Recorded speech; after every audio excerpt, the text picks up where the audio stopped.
The Phoenix program, created by the CIA in 1967, was aimed at neutralizing through assassination, kidnapping, and torture the civilian infrastructure that supported the Viet Cong insurgency in South Vietnam. It was a terrifying final solution that violated the Geneva Conventions. The Phoenix program's civilian targets of assassination were Viet Cong tax collectors, supply officers, political cadre, local military officials, and suspected sympathizers. Faulty intelligence often led to the murder of innocent civilians. Rival Vietnamese would report their enemies as VC in order for U.S. troops to kill them. In 1971, William Colby, head of the CIA in Vietnam, testified the number killed was 20,000. South Vietnamese government figures were 40,000 dead.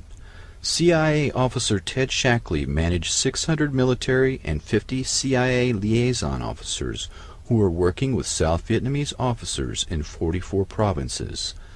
Ted Shackley and Robert Comer played key roles in recruiting Phoenix program personnel. Many covert action officers were Cuban refugees from the Bay of Pigs fiasco. They ran the CIA's counter-terror teams, which were in fact assassination squads. Colby, Comer, and Shackley reported to the Director of Central Intelligence, Richard Helms, and the White House. From the beginning, the Phoenix program was conceived by the White House and supported by the CIA. Phoenix called for neutralizing 1,800 targets a month. About one-third of VC targeted for arrest were summarily executed. Green Berets and Navy SEALs would assassinate suspected VC sympathizers or cadre, as well as South Vietnamese collaborators and double agents. In 1982, an ex-Phoenix operative revealed that sometimes orders were given to kill U.S. military personnel who were considered security risks. He suspects the orders came not from division, but from a higher authority, such as the CIA or the Office of Naval Intelligence. The following testimony of Vincent Okamoto, combat officer lieutenant in Vietnam in 1968 and recipient of the Distinguished Service Cross, the second highest award conferred by the U.S. Army, wounded 3 times. Quote, "The problem was, how do you find the people on the blacklist? It's not like you had their address and telephone number. The normal procedure would be to go into a village and just grab someone and say, 'Where's when so-and-so?' Half the time the people were so afraid they would say anything. Then a Phoenix team would take the informant, put a sandbag over his head, poke out 2 holes so he could see, put como wire around his neck like a long leash, and walk him through the village and say, 'When we go by Wynn's house, scratch your head.' Then that night Phoenix would come back, knock on the door, and say, 'April Fool, motherfucker.' Whoever answered the door would get wasted. As far as they were concerned, whoever answered was a communist, including family members. Sometimes they'd come back to camp with ears to prove that they killed people." Penetrations into the Viet Cong infrastructure were accomplished by blackmailing or terrorizing a member of a targeted individual's family to gather information. Every Vietnamese 15 and over had to register and carry an identity card. These records were computerized and evolved into a highly computerized and statistical means of generating 1,800 names a month for the target list and coordinating this information on suspects from 30,000 plus informants. When the Strategic Hamlet program failed, CIA and military intelligence concentrated on the Phoenix program, a terror campaign aimed at the civilian population. Instead of winning hearts and minds, using the threat of assassination and a state of terror to defeat the North Vietnamese. Many non-political Vietnamese were arrested and tortured and in effect forced into the resistance army. Phoenix program architect Robert Comer, after leaving the Pentagon, said, quote, "I would have done a lot of things differently and been more cautious about getting us involved." He called the war a strategic disaster which cost us 57,000 lives and $500 billion. The Vietnam War was the formative experience for a generation of CIA and military intelligence personnel involved in the Phoenix program. They viewed the military defeat in Vietnam as a betrayal on the home front, a loss of will by domestic political enemies, not a military failure against a nationalistic revolution fought as a guerrilla war. The Phoenix program, assassinating suspected VC sympathizers in a systematic manner, worked well and is the blueprint for the current black operation targeting thousands of loyal Americans using state-of-the-art microwave and radio frequency radiation weapons. The motivation to suppress domestic dissidents and to assassinate loyal American opposition stems from the perception of dissent against the war as treason. This philosophy is stated very clearly in the Mind War paper written by NSA General Michael Aquino. The Department of Defense has a huge stake in futuristic technology that kills by ionizing and non-ionizing radiation, leaving little or no trace. The indiscriminate killing of the Phoenix program continues on American soil. The terms soft kill, slow kill, and silent kill refer to the new way of killing the enemy in conflicts short of war and the small wars of the future. The counterinsurgency doctrine has now been applied to the home front so that the perceived betrayal of the military in Vietnam will not be repeated. The generation of CIA and military intelligence led by Shackley, Helms, Casey, Singlab, Secord, John B. Alexander, Michael Aquino, Paul Vallely, and others have built the perfect beast, using selective assassination that leaves no trace. The ability to cull the human herd with silent kill technology allows a few personalities to remake the entire society in their own image. Extremely low frequency technology slowly drives the target crazy with silent sound, similar to the CIA MKUltra psychiatrist Ewan Cameron's psychic driving technique used to break down the target's personality. The new buzzwords at the Pentagon are synthetic telepathy and psychotronics. Another means of attack on targets is the Smirnov patent that uses subliminal suggestion to manipulate human behavior. This patent was purchased by the remote viewing company Scitech Corporation. Military intelligence officers involved in developing these non-lethal weapons include Alexander, Aquino, Puthoff, and others, also control Scitech. Emotional manipulation is accomplished using Dr. Michael Persinger's work to remotely project emotional states that the brain entrains or locks onto and emulates. One can broadcast rage or fear at an individual target to manipulate and control them. As if these methods were not enough to torture and murder people, add to this nightmarish toolbox active gang stalking.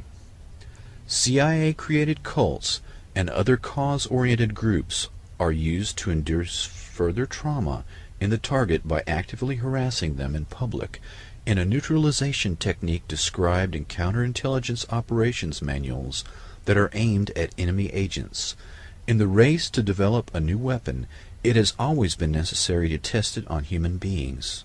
Perfecting the latest weapons designed to kill slowly and silently, as well as perfecting the process of controlling the human mind, are no different. Once the weaponry has been perfected on these few thousand people, the same techniques will be applied en masse to the general population, and then to humanity as a whole. To understand the new Phoenix program, it is necessary to begin at the beginning of U.S. government human experimentation, the Manhattan Project. At dawn on July 16, 1945, the Trinity site witnessed the detonation of the device codenamed Gadget. The remaining two devices, named Little Boy and Fat Man, were used on Hiroshima and Nagasaki on August 6th and 9th, killing approximately 200,000 people. World War II terror bombing of civilians began with the London Blitz, killing 30,000 people, and culminated in the firebombing of Dresden, Germany, and Tokyo. Napalm was used in 1,000 plane raids that incinerated approximately 200,000 people. The atomic bomb did not add to the scale of mass murder of civilian populations, but it certainly made it more efficient. Many of the scientists were appalled at the result. Some had urged a demonstration shot. The scientists declared publicly that the U.S. possessed only a few years' head start before another nation followed suit. Many of the scientists and some generals advocated international control and the eventual banning of nuclear weapons. Those that tried to head off a nuclear arms race in the end failed, as events and personalities took on a momentum of their own. Edward Teller advocated the super heavy, the hydrogen bomb. Oppenheimer objected to the development of the hydrogen bomb and stated that these were genocidal weapons. He was promptly replaced. Teller assumed the scientific leadership of the weapons program and remained influential for the entire Cold War. The largest hydrogen bomb ever tested by the U.S. was around 40 megatons, 2,000 times more powerful than the 20-kiloton Hiroshima bomb. The nuclear arms race that followed has resulted in the doctrine of MAD, mutually assured destruction. If either the U.S. or USSR launched any or all of their half of the 20,000 nuclear weapons they have aimed at each other, then they can rest assured that they too would be completely destroyed in a retaliatory strike. The nuclear arms race consumed much of the wealth of the U.S., leaving the civilian population living in the very real fear that the world could end in a matter of minutes. In 1943, the first human test subjects would be used without their knowledge or consent. American citizens and hospitals began to receive plutonium or other forms of radiation treatments that had no therapeutic value. All of the experiments were conducted for the express purpose of answering the unknowns. How much radiation could kill a man? Could blood tests detect exposure? Are there treatments for exposure? Long before radiological warfare was used on enemy populations in war, it was purposely tested on American civilians. By 1945, the war was over, but these questions remained unanswered, and the experiments would continue in secret for the next 30 years. The School of Aviation Medicine in San Antonio, Texas, quietly began to do the test for the Air Force. Military officials did not object to the use of cancer patients, but many of these people were not very ill or had been misdiagnosed. Several of the people injected with plutonium had been diagnosed as having cancer when they did not. Many of the others were not cancer patients, but suffered from illnesses such as hemophilia, scleroderma, or Cushing's disease. These errors were repeated in the total body irradiation experiments that were sponsored by the military. Many of the cancer patients had been well enough to work and live normally. A lethal dose of radiation is 350 rad. After doses of 100 to 2,000 rad, many patients died within days or weeks from radiation poisoning. Those that lived were often debilitated and in constant pain. Nazi scientists were employed at Randolph Air Force Base in San Antonio and involved in these lethal experiments. These were just a few of the thousands of Nazi scientists who had secretly been smuggled into the U.S. under Operation Paperclip to help the U.S. destroy the USSR. Dr. Hubertus Strughold was their intellectual and spiritual leader in radiation studies. He brought in Dr. Herbert Gerstner, who used prisoners during the war to study at what point human hearing is completely destroyed due to shelling, and to study the exact cause of death in cases of electrocution. These men had all experimented on prisoners in concentration camps, and were now in San Antonio doing lethal radiation experiments on American citizens for the military. Elmer Allen was designated experimental test subject Cal-13. On July 18, 1947, in a San Francisco hospital, he was injected with plutonium in the left leg. 3 days later, the leg was amputated at mid-thigh. Elmer was a porter for the Pullman Company who injured his leg while stepping off a train. He was diagnosed with a fracture that developed into a cyst. The first test for cancer was negative. A second test indicated cancer. Unable to work after the amputation, He was forced to return to Italy, Texas with his wife and 3 children. His wife recalled that he began having epileptic seizures.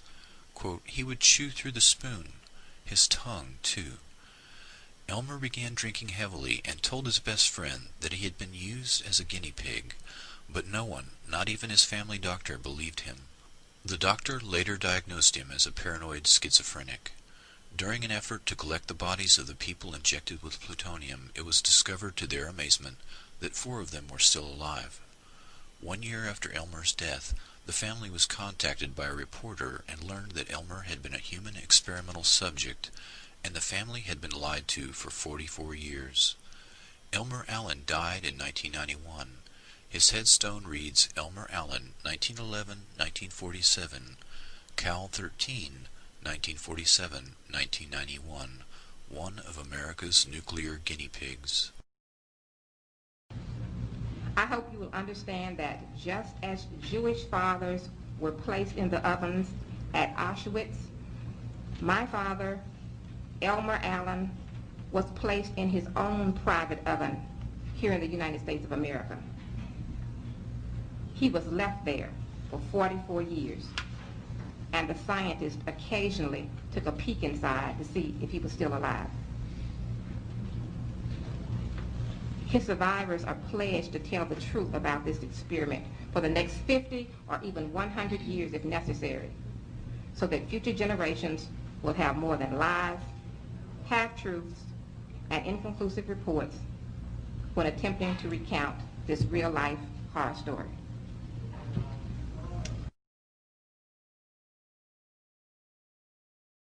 While secret radiation experiments on thousands of Americans were going on in hospitals, the very public testing of nuclear weapons lasted from 1945 until the Nuclear Test Ban Treaty in 1963. Approximately 253 above-ground tests were conducted in the Pacific and continental United States, in which 200,000 military personnel took part. The Atomic Veterans issued the following statement. "We were the victims of radiation experiments too. They exposed over 200,000 of us in over 200 atmospheric atomic and hydrogen bomb tests between 1945 and 1962. They deliberately bombed us with nuclear weapons and exposed us to deadly radioactivity to see how it would affect us and our equipment in nuclear warfare on land, sea, and air. They didn't need our informed consent because we were under military discipline. They devalued our lives too. They made us sterile. They crippled and killed our children. They made widows of our wives, then denied repeatedly and publicly that there was ever any danger. Say the lie often enough, and people will believe it."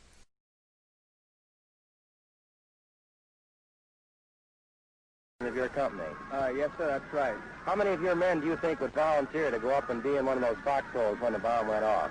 Oh, I'd volunteer to guess to about a half a dozen. At least half a dozen? Yes, sir.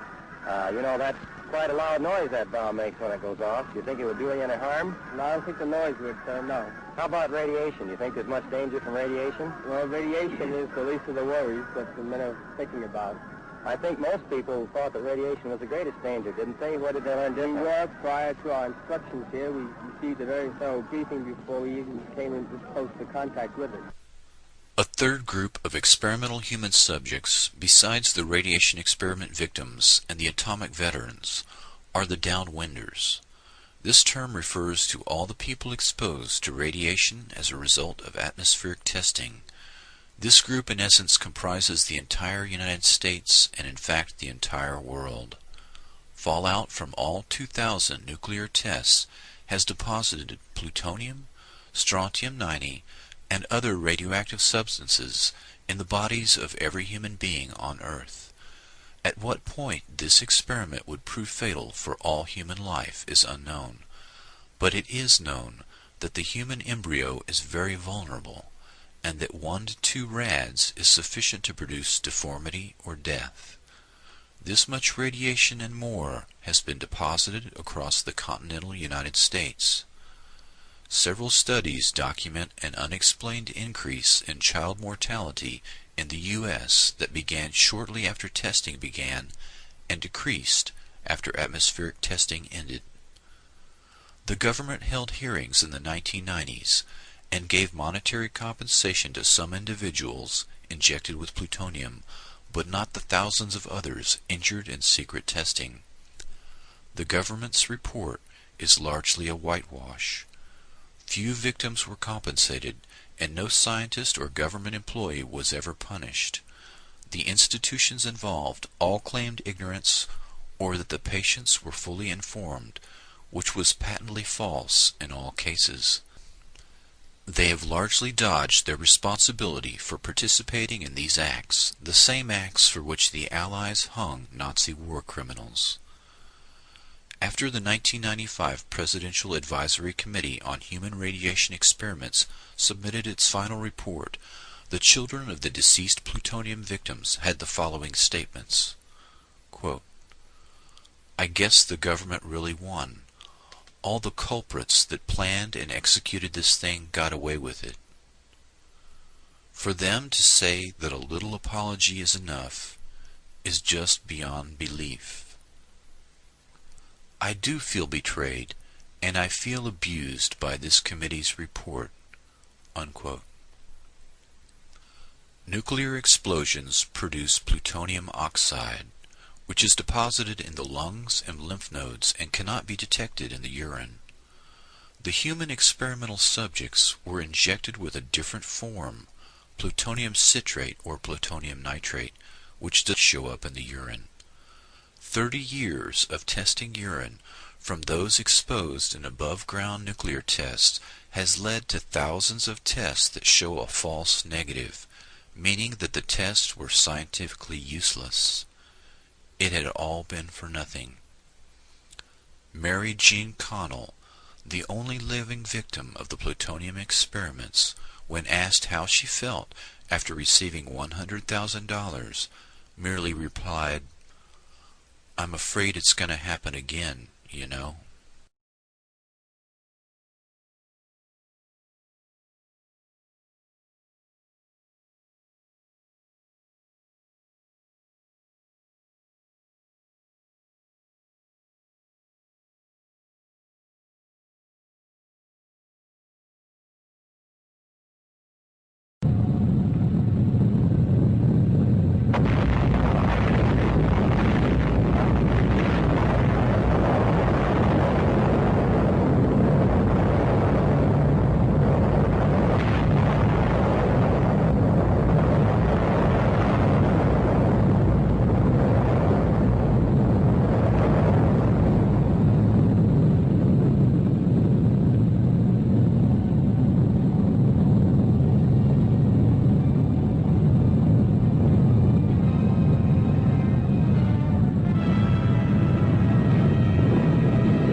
MKUltra was the secret CIA crash program to develop techniques to control the human mind.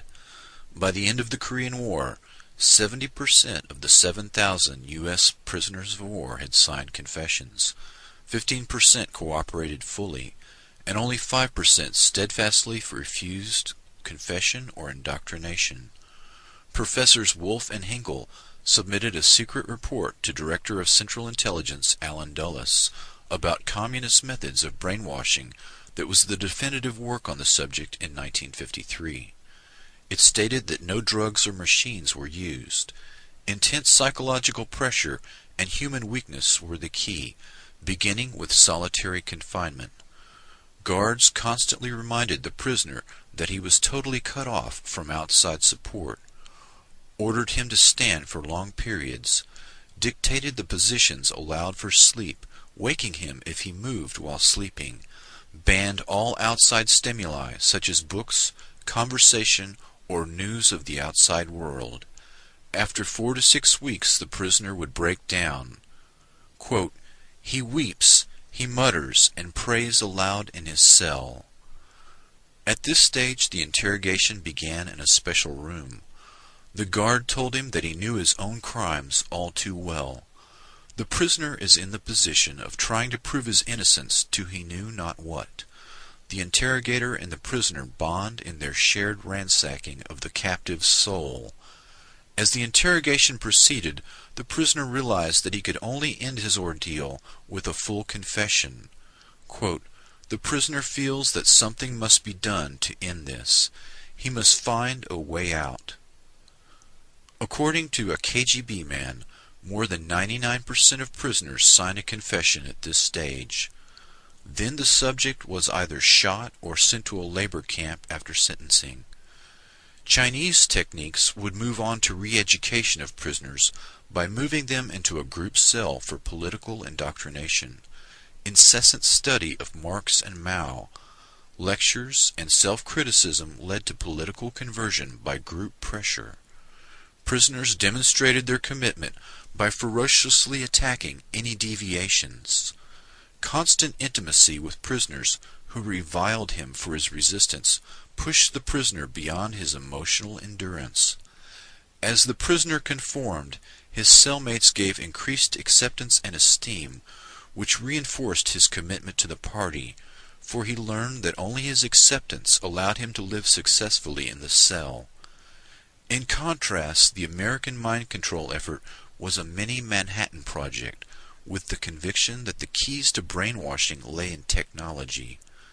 The agency's brainwashing experts gravitated to people in the mold of the brilliant and sometimes mad scientists, obsessed by the wonders of the brain.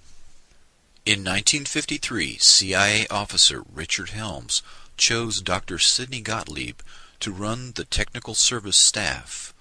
The TSS, through the Office of Research and Development, was given the job of developing poisons to assassinate political opponents, truth serum drugs for interrogating spies, and hypnotic techniques to create unwitting double agents, couriers, and robot assassins. Dr. Gottlieb used Nazi scientists and their state-of-the-art mind control techniques that had been perfected in concentration camps using victims of the Holocaust. General Dwight D. Eisenhower gave his personal approval to exploit the work and research of the Nazis in the death camps. The German doctors were brought to the U.S.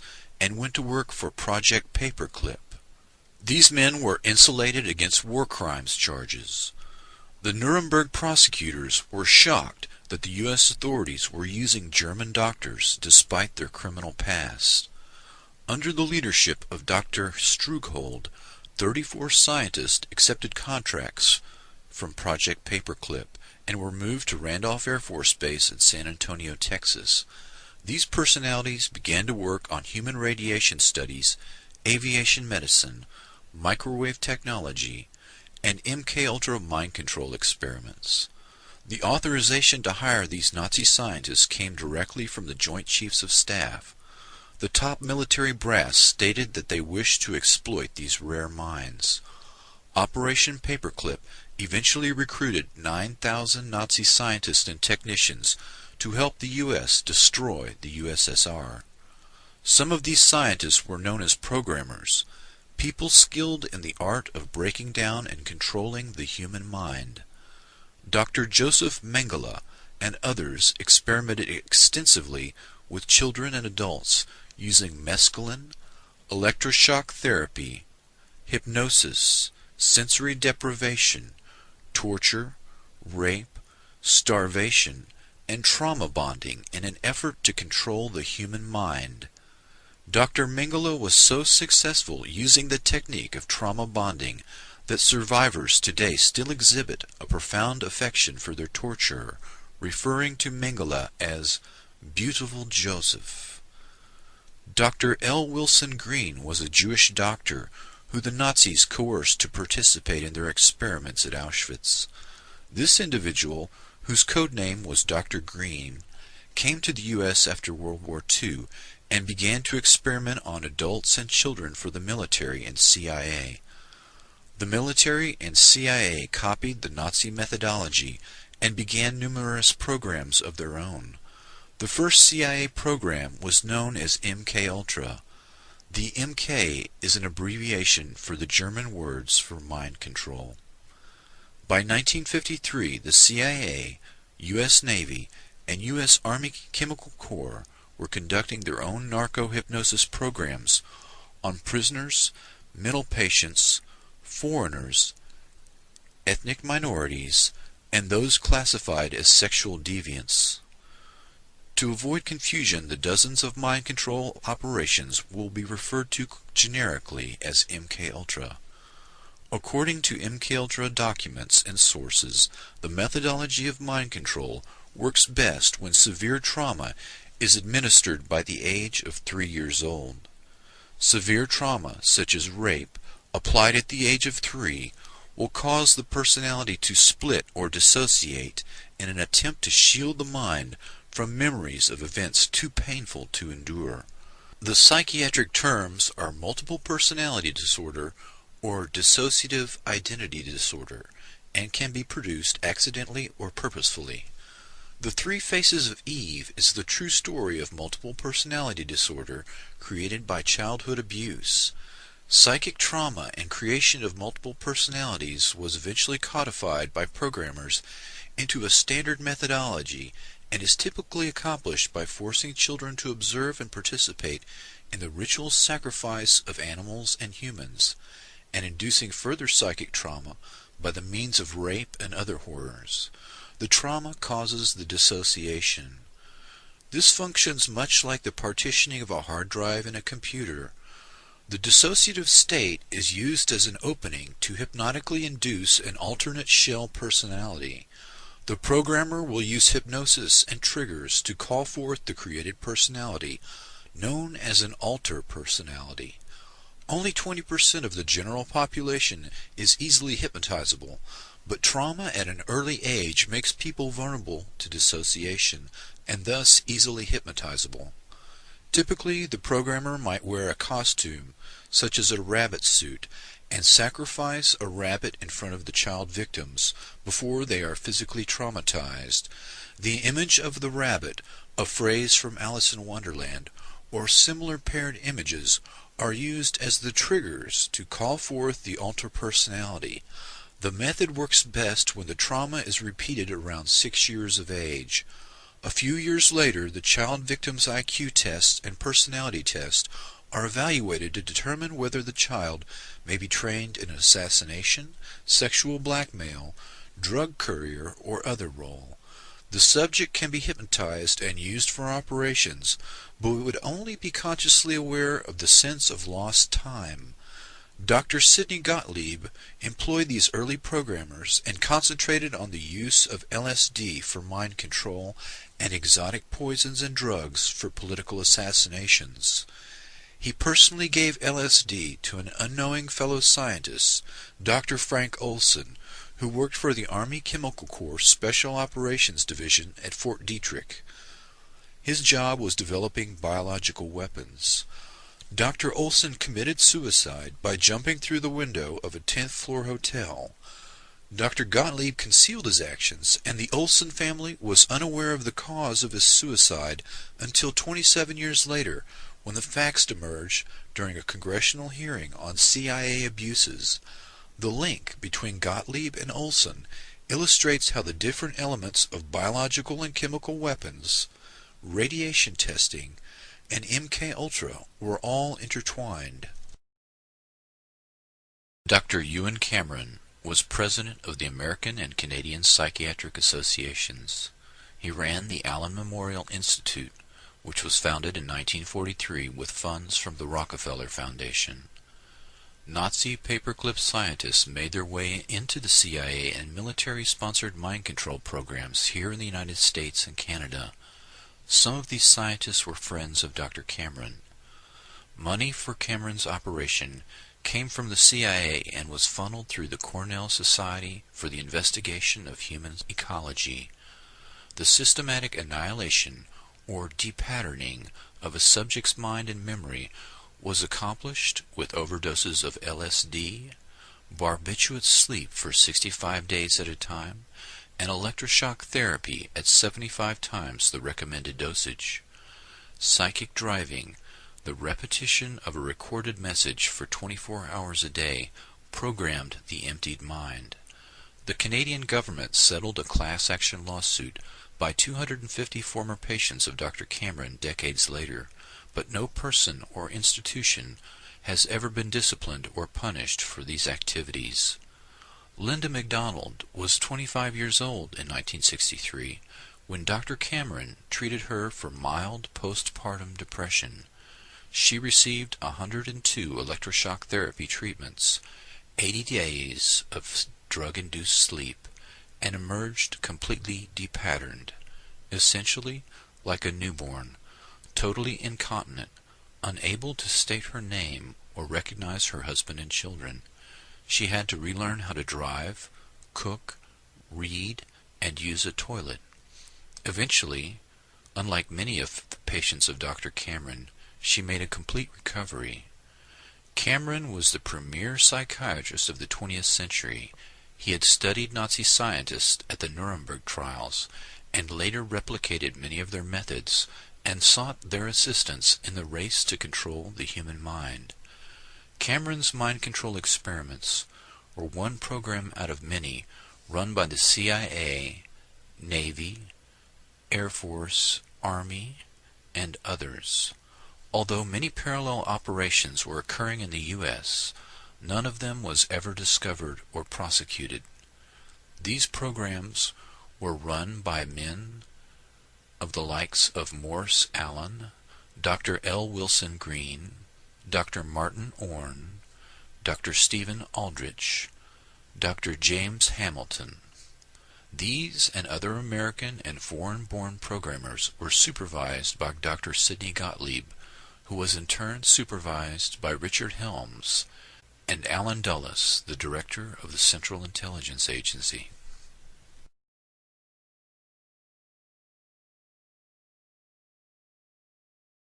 I was tired, I was depressed, my back was hurting.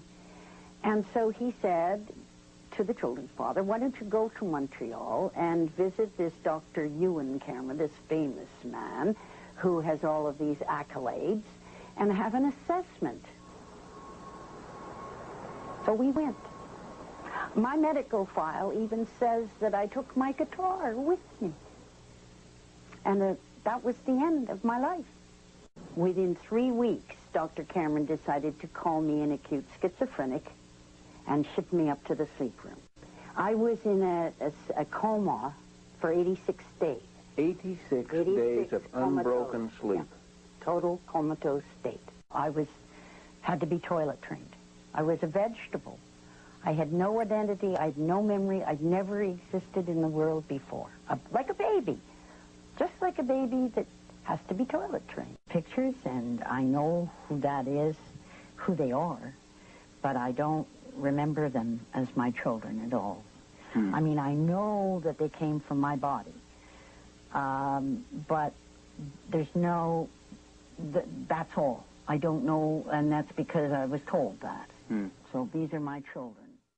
Linda McDonald would hound the federal government for 4 years before finally in 1992, Ottawa grudgingly agreed to compensate her and some of Dr. Cameron's other victims $100,000 each. Richard Helms ran the Dirty Tricks Department after the Bay of Pigs and became Director of Central Intelligence in 1966. He destroyed the archive on MKUltra when he left in 1972 and successfully covered up the crimes of MKUltra. Helms was a product of the Eastern Establishment. His grandfather was president of the Federal Reserve. Helms, like Gottlieb, was a Machiavellian character who used paperclip scientists and would stop at nothing to win.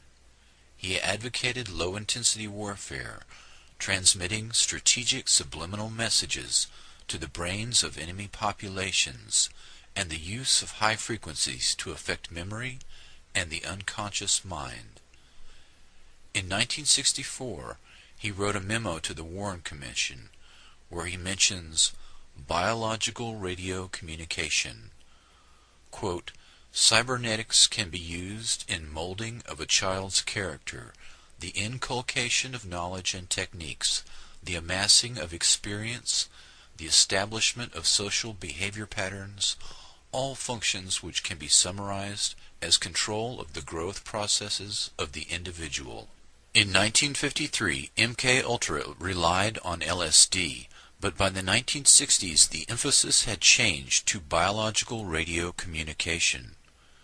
MKUltra had 149 sub-projects that encompassed nearly every aspect of human behavior and social science. In the 1977 Senate hearings, former CIA Director Admiral Stansfield Turner stated that the program took place at 80 institutions, including 44 universities, 15 private companies, 12 hospitals, and 3 prisons.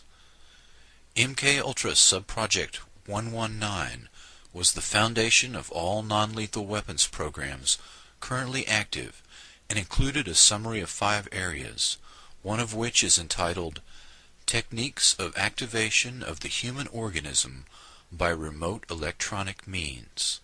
This memo was dated August 17, 1960, and when viewed with other evidence that was not destroyed, shows significant interest in radio frequency weapons and direct control of human behavior at a distance. By 1960, the CIA dropped emphasis on the use of LSD in favor of electronic influence.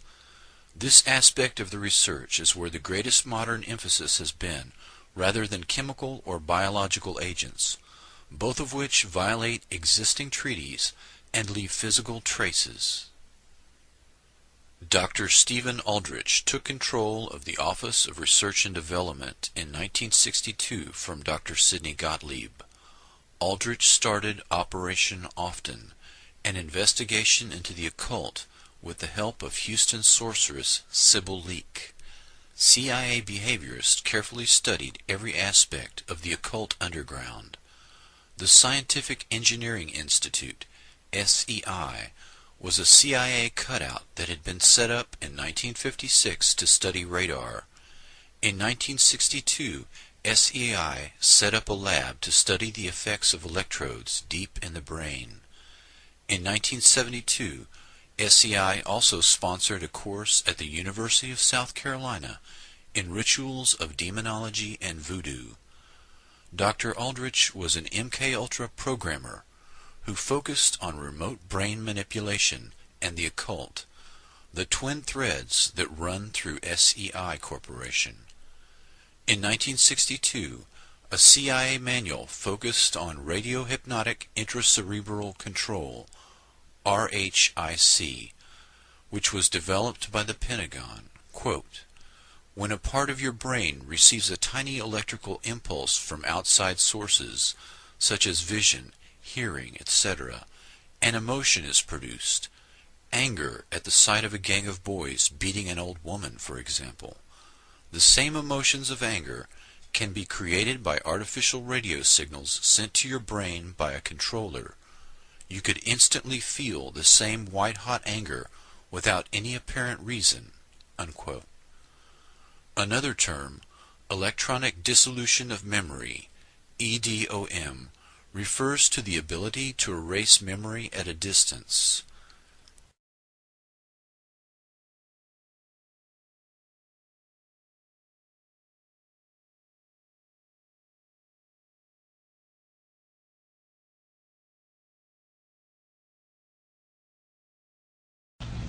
I'm Chris DiNicola, born July of 1962, rendering me 32 years of age. I was a subject in radiation as well as mind control and drug experiments performed by a man I knew as Dr. Green. I was a subject from 1966 to 1976.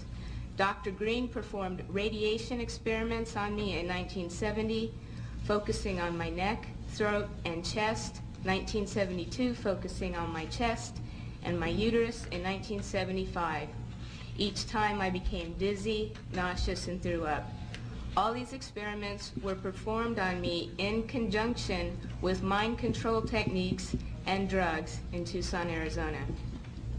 Dr. Green was using me mostly as a mind control subject from 1966 to 1973. His objective was to gain control of my mind and train me to be a spy assassin. I was in what looked like a laboratory, and there seemed to be other children. I was strapped down, naked, spread eagle, on a table, on my back. Dr. Green had electrodes on my body, including my head. He used what looked like an overhead projector and repeatedly said he was burning different images into my brain while a red light flashed aimed at my forehead. In between each sequence, he used electric shock on my body and told me to go deeper and deeper, while repeating each image would go deeper into my brain, and I would do whatever he told me to do.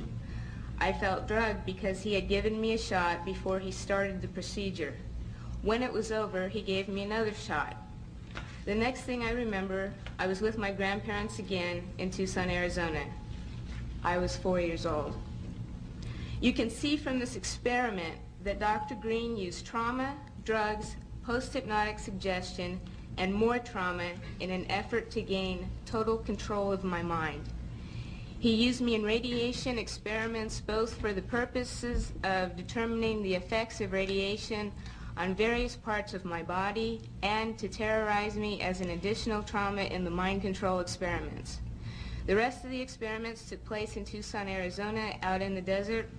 I was taught how to pick locks, be secretive, use my photographic memory, and a technique to withhold information by repeating numbers to myself. Dr. Green moved on to wanting me to kill dolls that looked like real children. I stabbed a doll with a spear once after being severely traumatized, but the next time I refused. He used many pain induction techniques, but as I got older, I resisted more and more. He often tied me down in a cage, which was near his office. Between 1972 and 1976, he and his assistants were sometimes careless and left the cage unlocked. Whenever physically possible, I snuck into his office and found files with reports and memos addressed to CIA and military personnel. Included in these files were project, sub-project, subject, and experiment names with some code numbers for radiation and mind control experiments, which I have submitted in your written documentation. I was caught twice, and Dr. Green ruthlessly used electric shock, drugs, spun me on a table, put shots in my stomach, in my back, dislocated my joints, and hypnotic techniques to make me feel crazy and suicidal. Because of my rebellion and growing lack of cooperation, they gave up on me as a spy assassin. Consequently, the last 2 years, 1974 to 1976, Dr. Green used various mind control techniques to reverse the spy assassin messages to self-destruct and death messages. His purpose?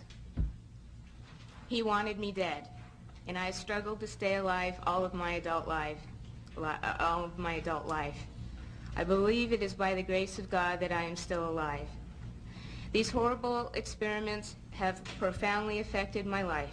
I developed multiple personality disorder because Dr. Green's goal was to split my mind into as many parts as possible so he could control me totally.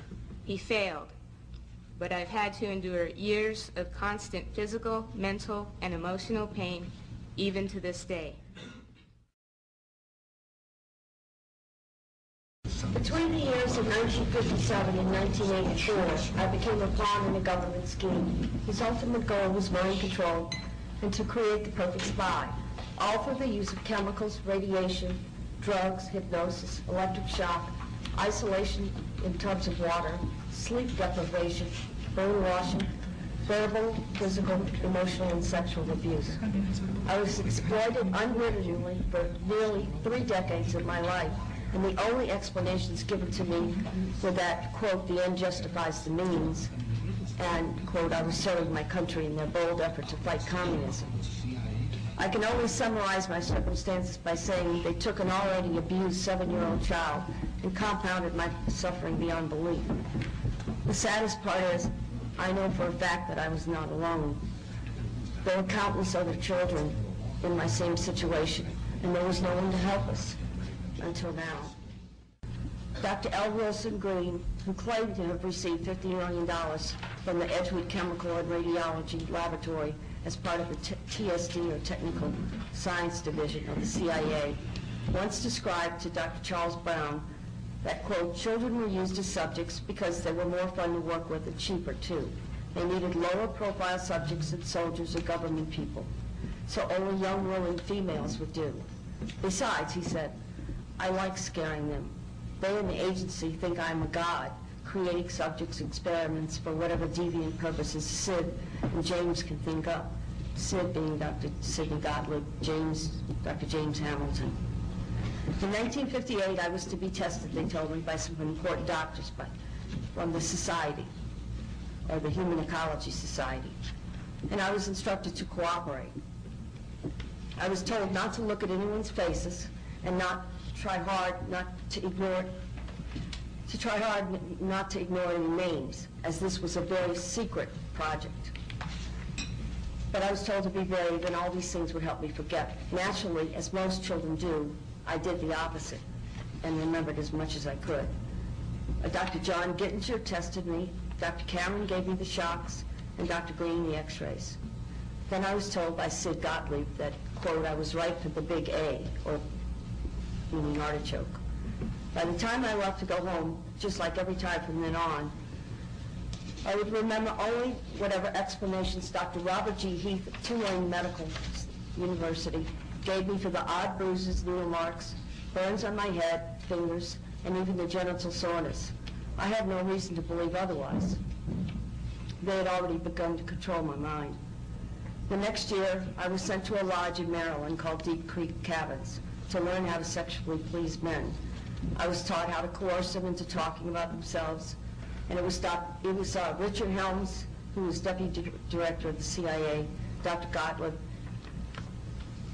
Captain George White, Morris Allen, who all planned on filming as many high government agency officials and heads of academic institutions and foundations as possible, so that later when the funding for mind control and radiation started to dwindle, projects would continue. I was used to entrap many unwitting men, including themselves, all with the use of a hidden camera. I was only 9 years old when this sexual humiliation began. I overheard conversations about a part of the agency called ORD, which I found out was Office of Research and Development. It was run by Dr. Green, Dr. Stephen Aldrich, Martin Orne, and Morris Allen. Once a crude remark was made by Dr. Gottlieb about a certain possible leak over New Orleans East involving a large group of retarded children who are being given massive doses of radiation. He asked, why was Wilson so worried about a few retarded kids? After all, they would be the least likely to spill the beans. Another time, I heard Dr. Martin Orne, who was the director then of the scientific office and later the head of the Institute for Experimental Research, state that, quote, in order to keep more funding coming from different sources for radiation and mind control projects, he suggested stepping up the amounts of stressors used and also the blackmail portion of the experiments. He said it needed to be done faster than to get rid of the subjects, or they were asking for us to come back later and haunt them with our remembrances. I've already submitted as much information as possible, including conversations overheard of the people, agencies responsible. I'm able to report all this to you in such detail because of my photographic memory and the arrogance of the doctors, the arrogance of the people involved. They were certain they would always control my mind. Although the process of recalling these atrocities is not an easy one, nor is it without some danger to myself and my family, I feel the risk is worth taking.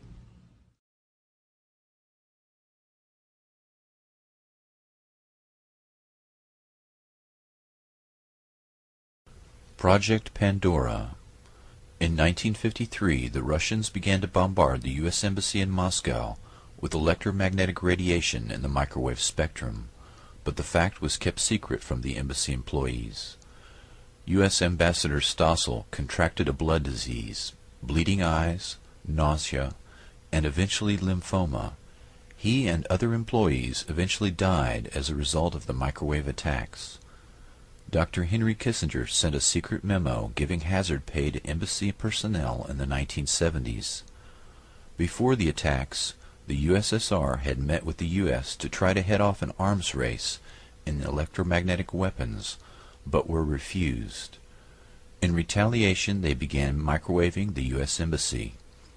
It is possible that the U.S. government took advantage of the situation and used the embassy staff as microwave guinea pigs. The Department of Defense's Advanced Research Projects Agency, ARPA, set up a lab at Walter Reed Army Institute of Research and participated in Project Pandora. Scientists began zapping monkeys to study the biological effects of highly concentrated microwave frequencies. Similar studies were conducted at the VA hospital in Kansas City, University of Rochester, Brooks Air Force Base, Johns Hopkins, MIT, the MITRE Corporation, University of Pennsylvania, and other domestic and foreign labs. In one study, Dr. Jose Delgado experimented on 4 human subjects using radio waves, reporting they experienced different emotions, sensations, and colored visions. Delgado stated that these weapons were, quote, more dangerous than atomic destruction. With knowledge of the brain, he said, we may transform, we may shape, direct, roboticize man. I think the great danger of the future is that we will have roboticized human beings who are not aware that they have been roboticized, unquote. Dr. Delgado was in fact responsible for the development of a brain transponder that was used to roboticize human subjects. In the councils of government, we must guard against the acquisition of unwarranted influence, whether sought or unsought, by the military-industrial complex. The potential for the disastrous rise of misplaced power exists and will persist. 5, 4, 3, 2, 1.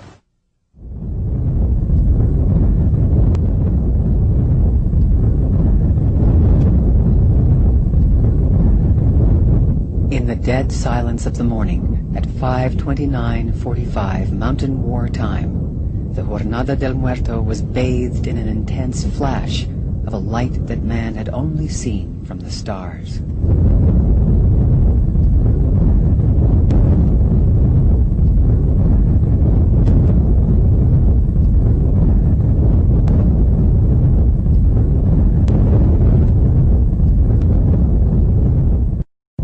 He knew the world would not be the same.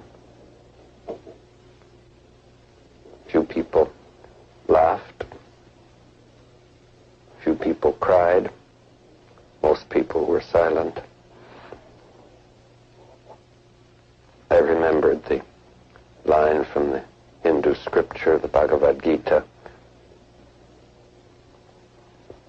Vishnu is trying to persuade the prince that he should do his duty, and to impress him takes on his multi-armed form and says, now I am become death, the destroyer of worlds. I suppose we all thought that one way or another.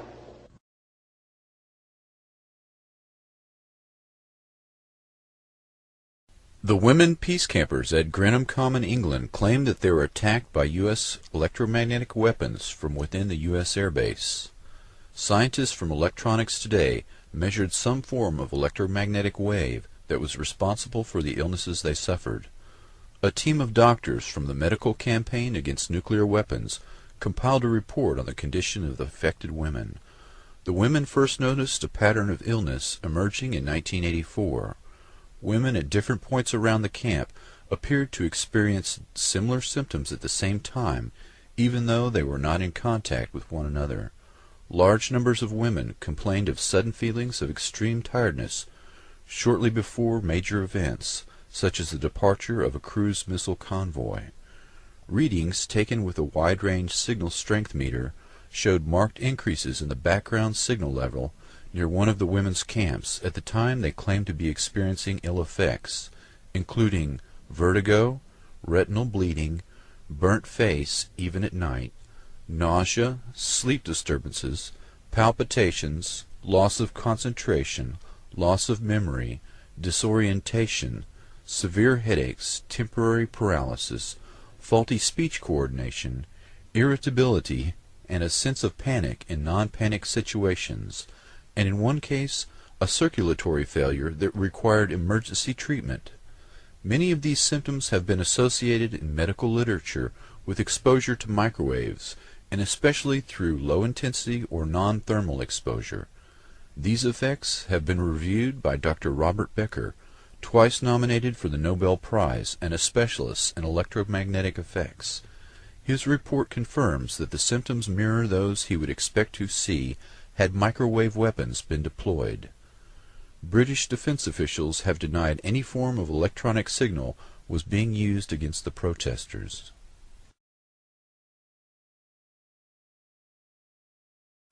The Department of Justice Electromagnetic Weapons Program. The Department of Defense uses the Department of Justice to develop and test non-lethal weapons as an aspect of deniability because many of these applications violate existing treaties. By using the Department of Justice and classifying these programs as crowd control, they are able to avoid scrutiny and can violate the spirit of the law without technically being in violation of international treaties. In 1993, the National Institute of Justice Initiative on Less Than Lethal Weapons recommended that state and local police departments in America utilize psychotronic, electromagnetic, and other mind control weapons against American citizens involved in, quote, domestic disturbances, an open-ended term that could include family arguments. The report said, quote, short-term research will be completed to adopt military technology to use by domestic law enforcement, including laser, microwave, and electromagnetic weapons, unquote. The Washington Post reported, quote, the Pentagon and the DOJ have agreed to share state-of-the-art military technology with civilian law enforcement agencies, including exotic non-lethal weapons, unquote. This new approach to law enforcement was showcased in a 3-day secret conference on non-lethal weaponry at the Applied Physics Laboratory at Johns Hopkins University in Maryland. The conference head was Colonel John B. Alexander, Program Manager for Non-Lethal Psychotronic Defense, Los Alamos National Laboratory. Attending the meeting was Attorney General Janet Reno, military weapons specialists, and representatives from state and local police departments. Subjects included radio frequency weapons, high-powered microwave technology, acoustic technology, voice synthesis, and application of extreme frequency electromagnetic fields to non-lethal weapons. Question about some of the technology that you're developing to fight the war on terror, specifically directed energy and high-powered microwave technology. When do you envision that you can weaponize that type of technology? Goodness, it is in, for the most part, the kinds of things you're talking about are in varying early stages. Do you have anything you'd add? I don't think I would add much. I think they are in early stages and probably not ready for employment at this point. But you sound like you're willing to experiment with it. I think that's the point, and I think, we have, I think, from the beginning of this conflict, I think General Franks has been very open to looking at new things if there are new things available, and has been willing to put them into the fight even before they've been fully wrung out. And I think that's not referring to these two particular cases of directed energy or high-powered microwave, but sure.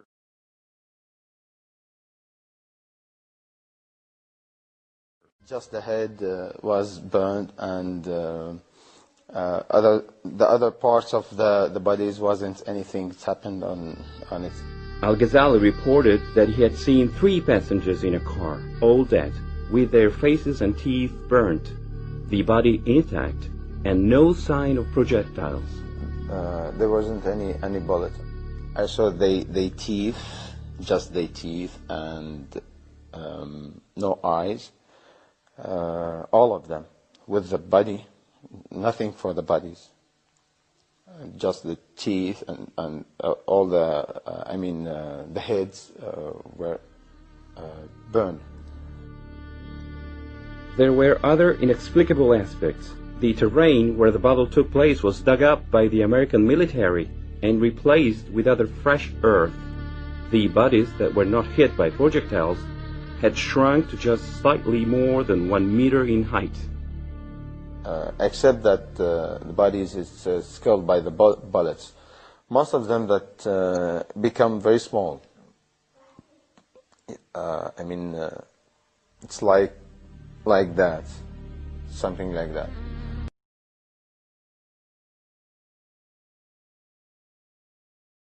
Talk with the colleague Dr. Saad El-Falluji, which is the chief surgeon in that hospital.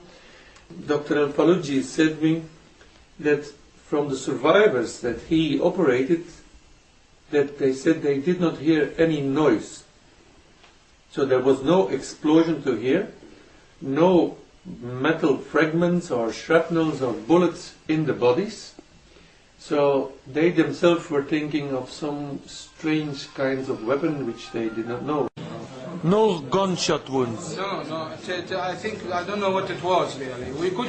We are here 10 surgeons. We couldn't decide what was the weapon which been hit this car. But inside the bodies you did not discover ordinary bullets. All of them we didn't find bullets. Yeah. We didn't find bullets. But most of the injured people been dead, so they took them immediately to the refrigerator. We couldn't dissect and see. But those who are alive, we couldn't find any kind of shells. We didn't find shells inside their body. Outside, it seems to be a new weapon. It seems a new weapon. They try to do experiments on our civilian. We don't know what was. Nobody can identify what the type of this was. 26 in the past. About 20 of them. Some of them have no head. The head being cut. Some of them, the arms, the legs. The only one who didn't injure was the driver. And really, I don't know how he reached our hospital. Because one arm was in his lap. One head beside him. It was a very, very strange, horrible thing. In the roof of the car, there was part of the body, momentum, intestine, brains. Yes, all parts of the body. It was miserable. It was very, very, very, very miserable. I told them before. Do you have idea with what kind of weapons they attacked that bus? The bus, we didn't know what kind of weapon would be hit. Really, what we saw, cut arms, cut legs, cut head, abdomen, open abdomen.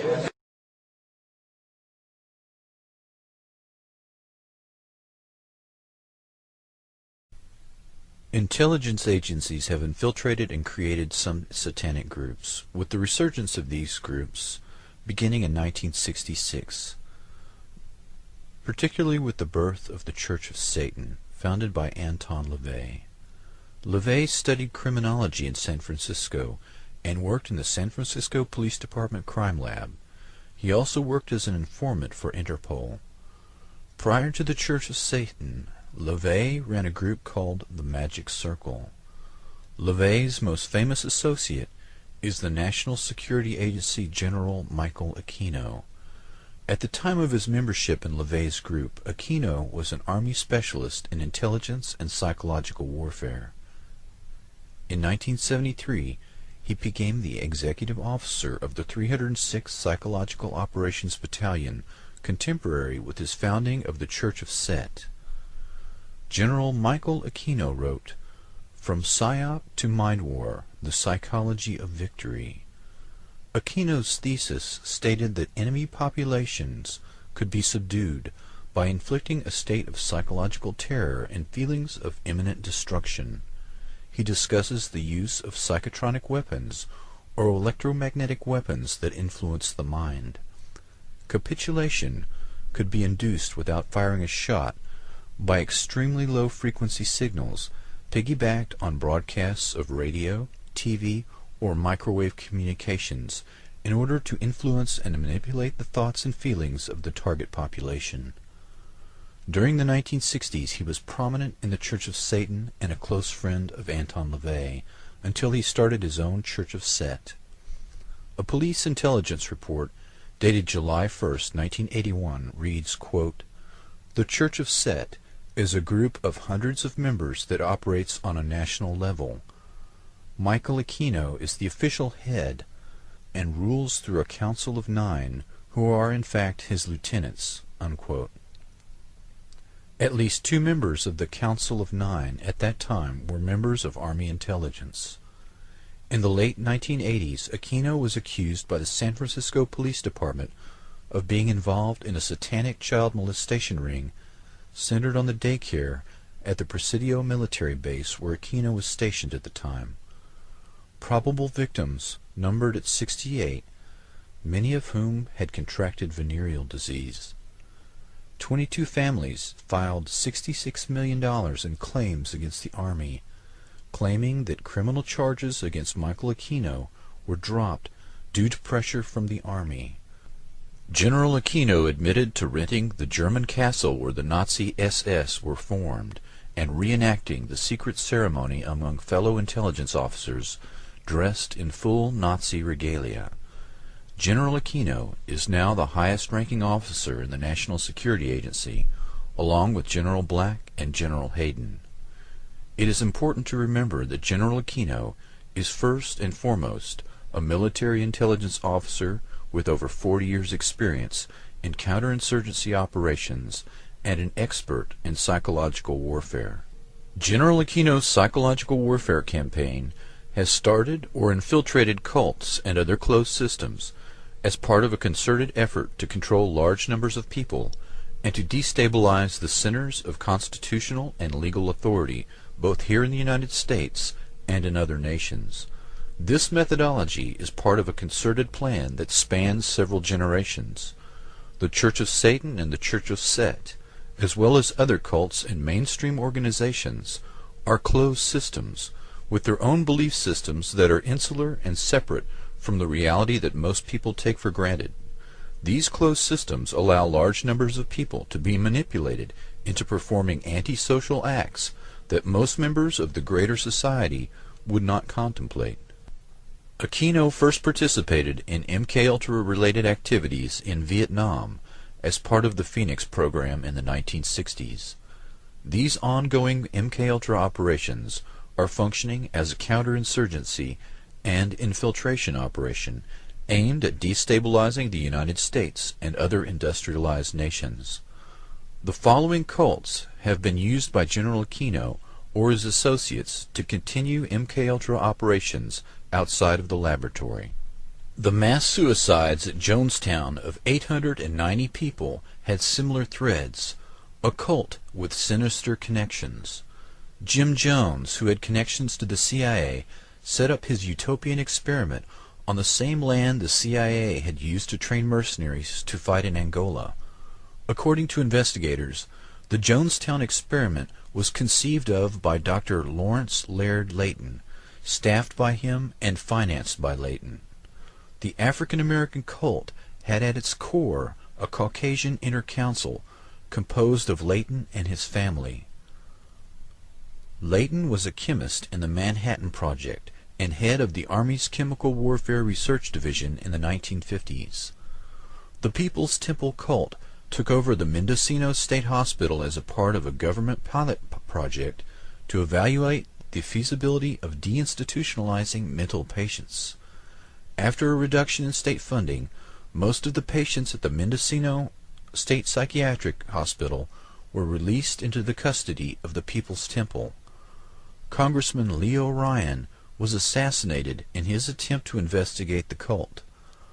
The pathologist in Guyana reported 80 to 90% of the victims' bodies had fresh needle marks. Other victims had been shot or strangled. In 1981, the survivors sued the former head of the CIA for, quote, enhancing the economic and political powers of James Warren Jones, unquote, and of conducting mind control and drug experimentation on the temple flock. The Manson family was associated with the Process Church, which according to the Utah Department of Public Safety moved to southern Utah and changed their name to the Foundation. In a 1990 internal memo authored by church authority Glenn L. Pace, allegations were made of ritual abuse and human sacrifice. Pace writes that he has met with 60 victims of ritual abuse, but there were probably 2 to 3 times as many victims. 53 were female and 7 were male, 8 of which were children. All are members of the Mormon Church. 45 victims alleged they witnessed or participated in human sacrifice. The majority were abused by relatives. All had developed psychological problems such as multiple personality disorder. Quote, "The memories come in layers. The first might be of incest. Another layer might well be the memory of seeing people hurt or even killed. Then they remember having seen babies killed. Another layer is realizing that they participated in the sacrifices. One of the most painful memories may be that they even sacrificed their own baby. I have only seen those coming forth to get help. They are in their 20s and 30s for the most part. I can only assume that it is expanding geometrically, and am horrified by the numbers represented by the generation who are now children and teenagers." Unquote. Dr. Joseph Mengele found that trauma bonding and mind control work best when the victim is forced to kill someone they love, usually a twin.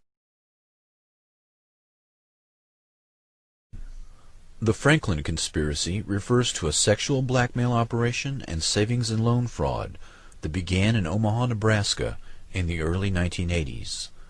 Larry King, a 300-pound pedophile, operated a national child prostitution network that catered to wealthy patrons and Republican Party insiders. King was one of the fastest rising stars in the Republican Party. He sang the national anthem at the Republican Convention in 1984 and 1988. King and his associates defrauded Franklin's savings and loan of $40 million and used the residents of Boys Town and other children to videotape powerful and influential men and women engaged in sex acts with minors. These blackmail operations took place during fundraising parties for the Republican Party. Those involved stayed late for the after party that included drugs and sex with minors. The strategy of early MKUltra was to use sexual blackmail operations that targeted political figures in order to ensure continued funding from legislators. Victims who came forward testified that King and his associates performed satanic rituals and human sacrifices. Many of the children who came forward with their stories have since been murdered or imprisoned. The most prominent and vocal victim has been held in solitary confinement longer than any other person in Nebraska history. Larry King served 2 years for fraud and was promptly employed by his good friend, the editor of an Omaha newspaper.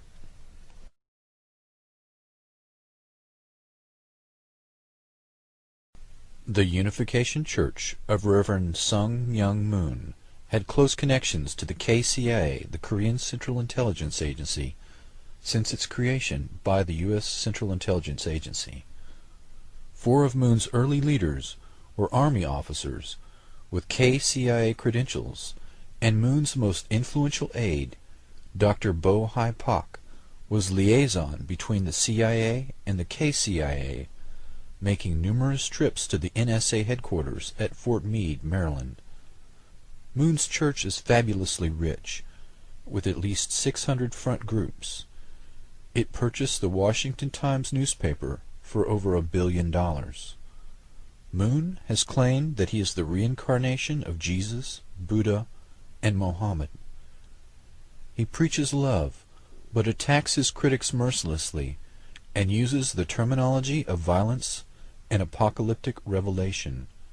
In March of 2004 in Washington, D.C., the Reverend Moon was crowned as the Prince of Peace in a ceremony at the Dirksen Senate Office Building in the presence of 86 U.S. congressmen and 26 UN ambassadors. The Children of God cult in Argentina has been involved in ritual abuse of children for decades, but has evaded conviction despite voluminous, undeniable evidence and victim testimony.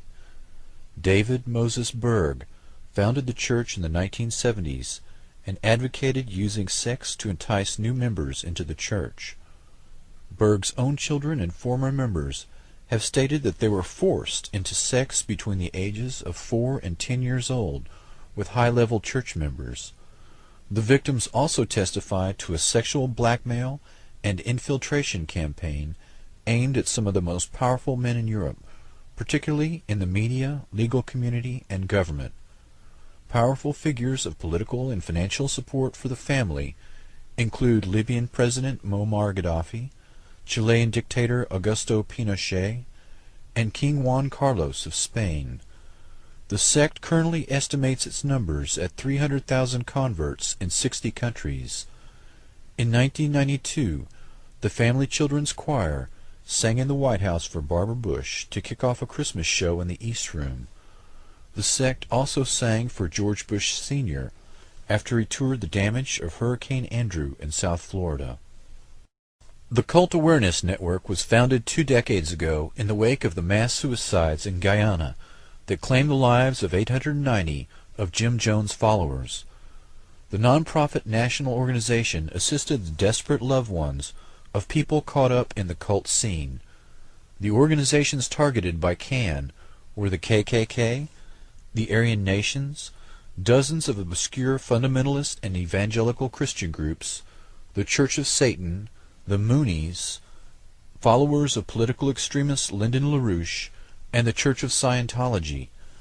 An organized blizzard of lawsuits produced judgments totaling $5 million and led to CAN's financial ruin.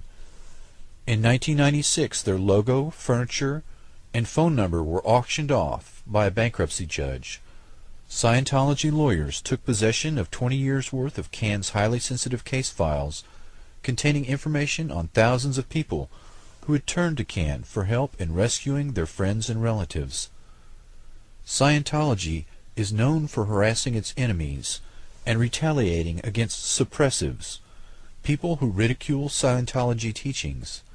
These teachings include L. Ron Hubbard's decree that humans are made up of clusters of spirits called Thetans, who were banished to Earth about 75 million years ago by an evil galactic ruler named Xenu. Hubbard was a pulp fiction writer who'd served in the Navy and hit it big in 1950 by coming up with the concept of Dianetics that he dubbed a modern science of mental health that remained at the core of Scientology practice. One of its staples is a simplified lie detector called an E-meter, which is supposed to measure electrical changes in the skin while subjects discuss intimate details of their lives. Hubbard claimed that unhappiness sprang from mental aberrations called engrams, and that counseling sessions with the E-meter could help rid them of them. Scientologists refer to the extensive and expensive process of clearing the mind in order for this to occur as auditing. But during the 1970s, the IRS conducted some auditing of its own and accused L. Ron Hubbard of skimming millions of dollars from the church, laundering it through dummy corporations, and stashing it in Swiss bank accounts. Although he died before the case was adjudicated, his wife and 10 other former church leaders went to prison in the early 1980s for infiltrating, burglarizing, and wiretapping dozens of private and government agencies in an attempt to block their investigations.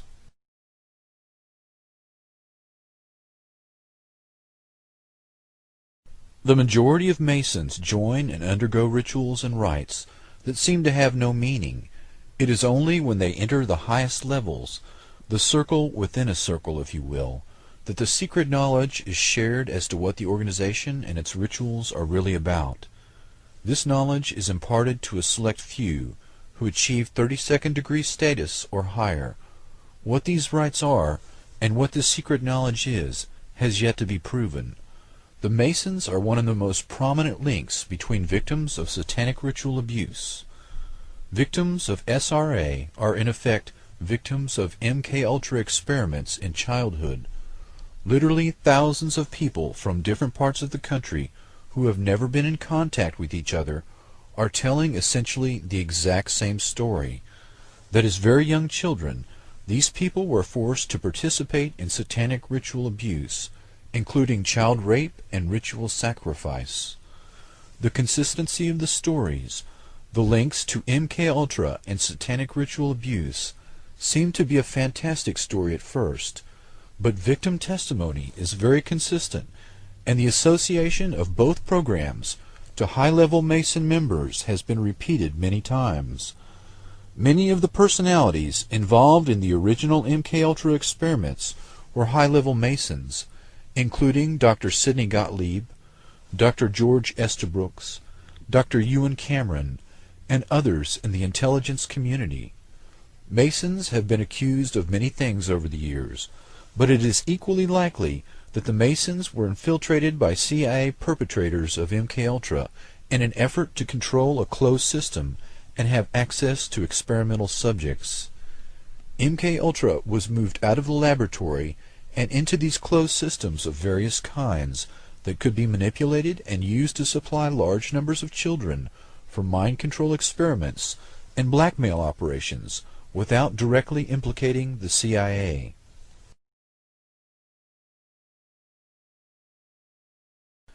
MKUltra and the False Memory Syndrome Foundation.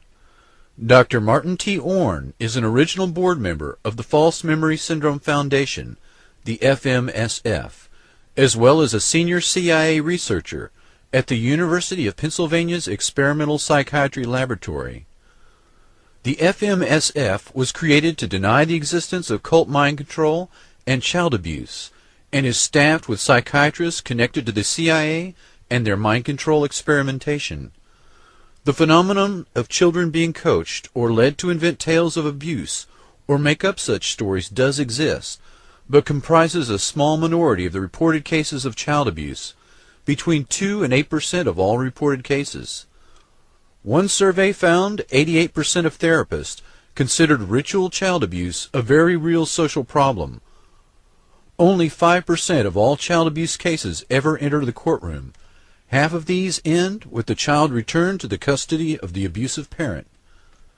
Dr. Orne's research into hypnoprogramming at Cornell University in the 1960s was paid for by the Human Ecology Fund, which also funded some of Dr. Ewan Cameron's brainwashing and remote mind control experimentation. CIA-funded black psychiatry at that time specialized in electroshock lobotomies, drugging agents, incapacitants, hypnosis, sleep deprivation, and radio control of the brain. The FMSF founder, Dr. Ralph Underwager, and his wife openly advocate pedophilia, saying that it is God's will adults engage in sex with children. Underwager told a British reporter in 1994, quote, that scientific evidence proved 60% of all women molested as children believed the experience was good for them. Dr. Underwager is the world's foremost authority on false memory, but in court is repeatedly revealed as a charlatan. Numerous other members of the FMSF have connections to pedophilia, covert operations, and black psychiatry. Peter and Pamela Frade, executive directors of the FMSF, have been accused of child abuse by their daughter, a professor of psychology at the University of Oregon. The industrial production of FMSF stories in journals, newspapers, and TV have shaped public opinion. The very concept of false memory serves the same purpose as Holocaust denial. The major crimes are obstructed. The accused wears the veil of a martyr, and the victim is reviled. Dr. Douglas Besheroff is director of the American Enterprise Institute and former director of the National Center of Child Abuse and Neglect. He writes articles that attack the victims of abuse and has been caught fabricating statistics when claiming scientific rationale for his claims. In 1986, Besharov published Unfounded Allegations, A New Child Abuse Problem, and numerous other cover stories to confuse the issue. These individuals are engaged in a psychological warfare operation to cover up reports of the agency's mind control operations. For years, the CIA collaborated with cults, many of them founded by the government, in order to conceal the development of mind control technology. Dr. Besharov associated with Irving Kristol, a veteran CIA psychological warfare specialist. Ritual abuse skeptics with CIA connections are covering up the latest phase in CIA-sponsored mind control experimentation. The McMartin Preschool.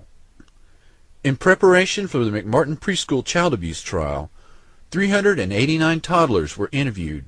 Nearly all of them described abuse at the preschool and do to this day. Some 80% had physical symptoms, including blunt force trauma of sexual areas, scarring, rectal bleeding, and sexual diseases. Paul and Shirley Eberly published the only 2 books available on the case, The Politics of Child Abuse, 1986. They achieved national status as child abuse experts. In courts of law, their work is frequently cited. They lecture widely to receptive audiences and have been speakers at a conference held by Victims of Child Abuse Laws, VOCAL. These 2 individuals ran an underground tabloid, Finger, in the 1970s. Finger delved heavily into sadomasochistic sex, sex with children, and sex acts involving human excrement. These 2 pedophiles seek to portray every abuser as a victim of mass hysteria, satanic panic, and witch hunts. They are just 2 of many. The parents of the McMartin preschoolers hired scientists and technicians who unearthed a series of underground tunnels beneath the school, confirming the children's testimony. The longest tunnel was 45 feet long and 6 feet below the school, with a 9-foot chamber spoken of by the children. Another branch led to the triplex next door, surfacing beneath a rollaway bathtub. Forensic tests on thousands of objects found at the site included 200 animal bones.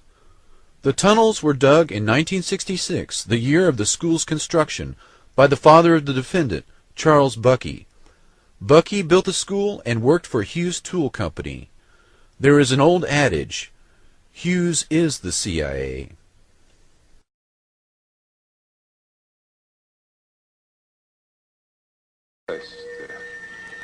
Pick it up and put it in this bag. That's right. And next will be a small, harmless snake. Pick it up behind the head. That's right. And put it in here. That's right. All the way, make sure it's in.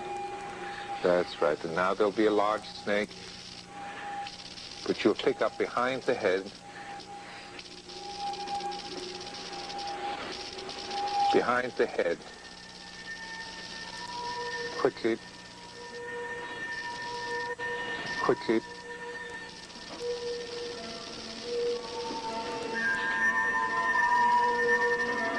Let go.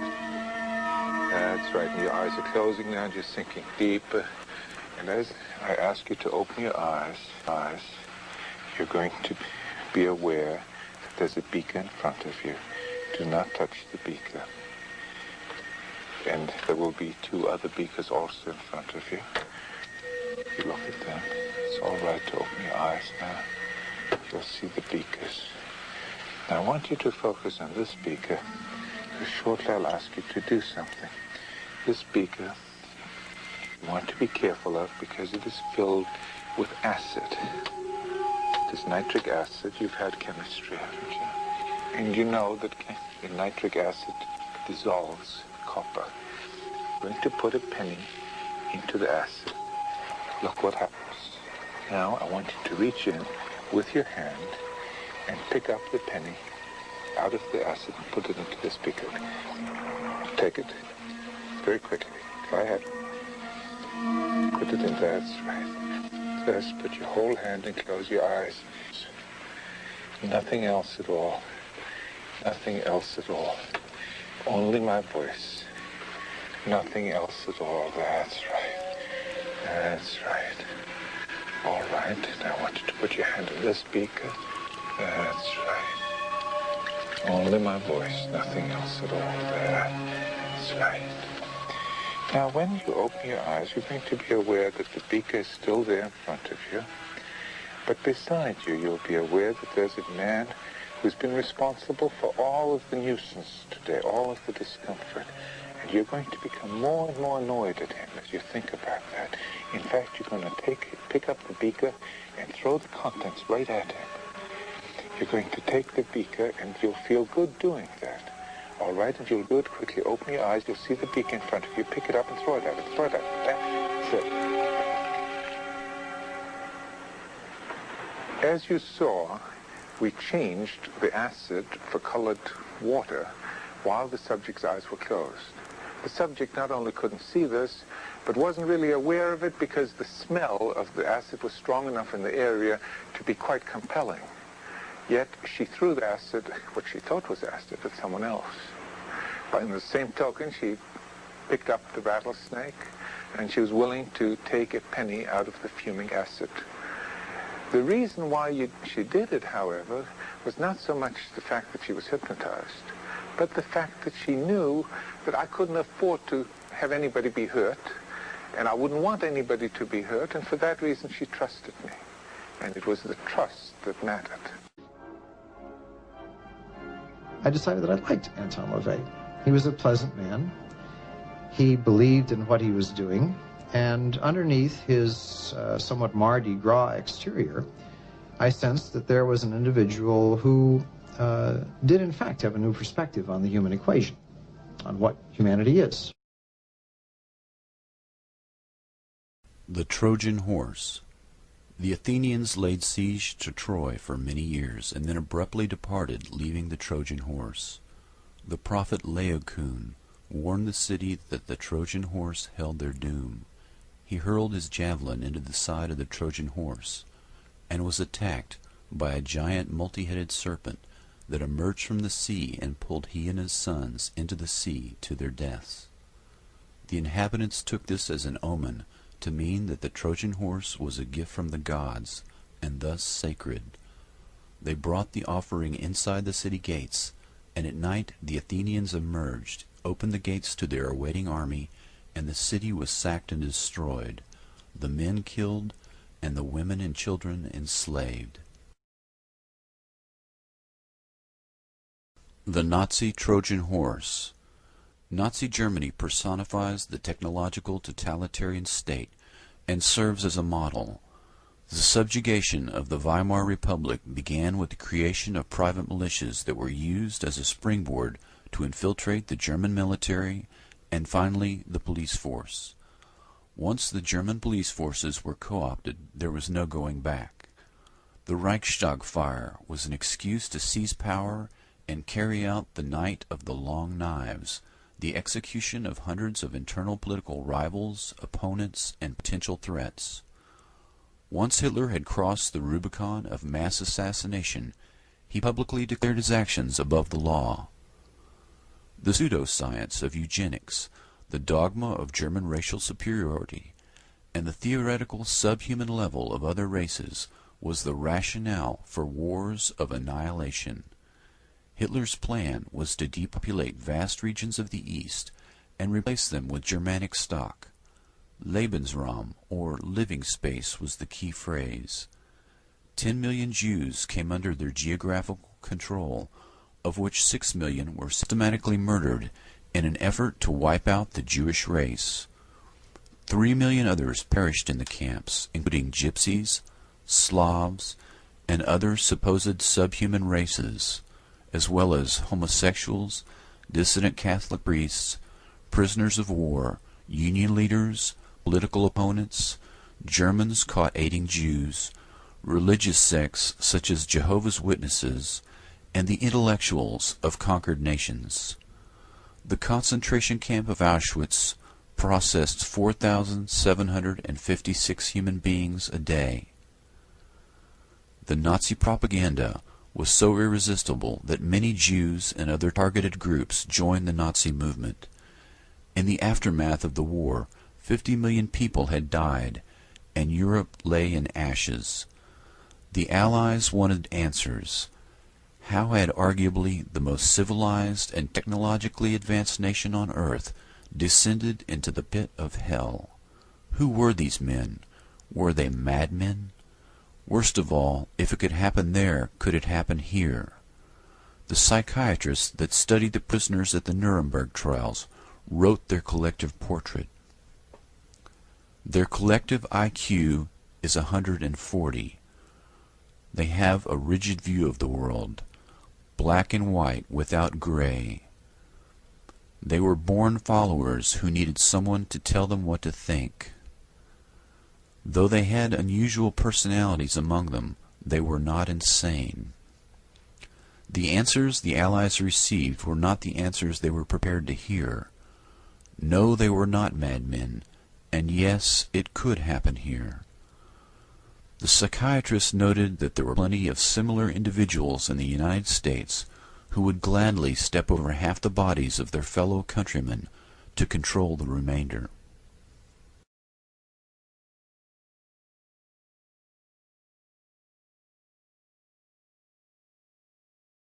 Remote viewing programs were publicly touted as an attempt to spy on the USSR using psychic powers to find hidden Russian bases and gather intelligence information. The military intelligence personalities involved in remote viewing have ties to development programs for microwave and radio frequency radiation weapons that are designed to influence the central nervous system, referred to collectively as psychotronics. These personalities have ties to religious cults as well. Remote viewing began with Operation Scanate and Operation Grillflame, run by the NSA and INSCOM at Fort Meade under such personalities as Lieutenant Colonel Thomas Bearden, Albert Stubblebine, Ingo Swann, Ed Dames, Harold Putoff, Russell Targ, Paul Smith, and others. Operation Scanate leader Thomas Bearden went on to lead the American Psychotronics Association. Project Grillflame leaders Ed Dames and Albert Stubblebine began Scitech Corporation, a private remote viewing company which holds the Smirnov patent for a psychotronic weapon. Remote viewers Harold Putoff and Ed Dames have counseled the traumatized victims of death cults and mass shootings such as the Jonestown mass deaths and the Columbine shootings, even though these men are not counselors, but physicists and military intelligence officers by training. Dr. Harold Putoff exemplifies the contradiction. He is a former NSA officer who developed the pulse microwave laser. He is a remote viewer and a high-level Scientologist who likes to counsel traumatized victims of cults. The concept of remote viewing is being used as a cover, a psychological warfare operation, in order to screen the development of psychotronic weapons and conduct MKUltra operations.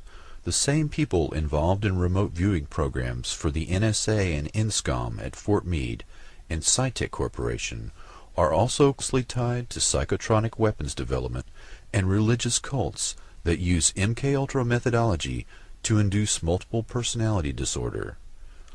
These strange threads, such as non-lethal psychotronic weapons development, remote viewing operations, and cults engaged in ritual abuse are all woven together, suggesting that MKUltra and non-lethal psychotronic weapons development have evolved into an elaborate psychological warfare campaign that functions as an infiltration operation and a counterinsurgency aimed at the people and government of the United States.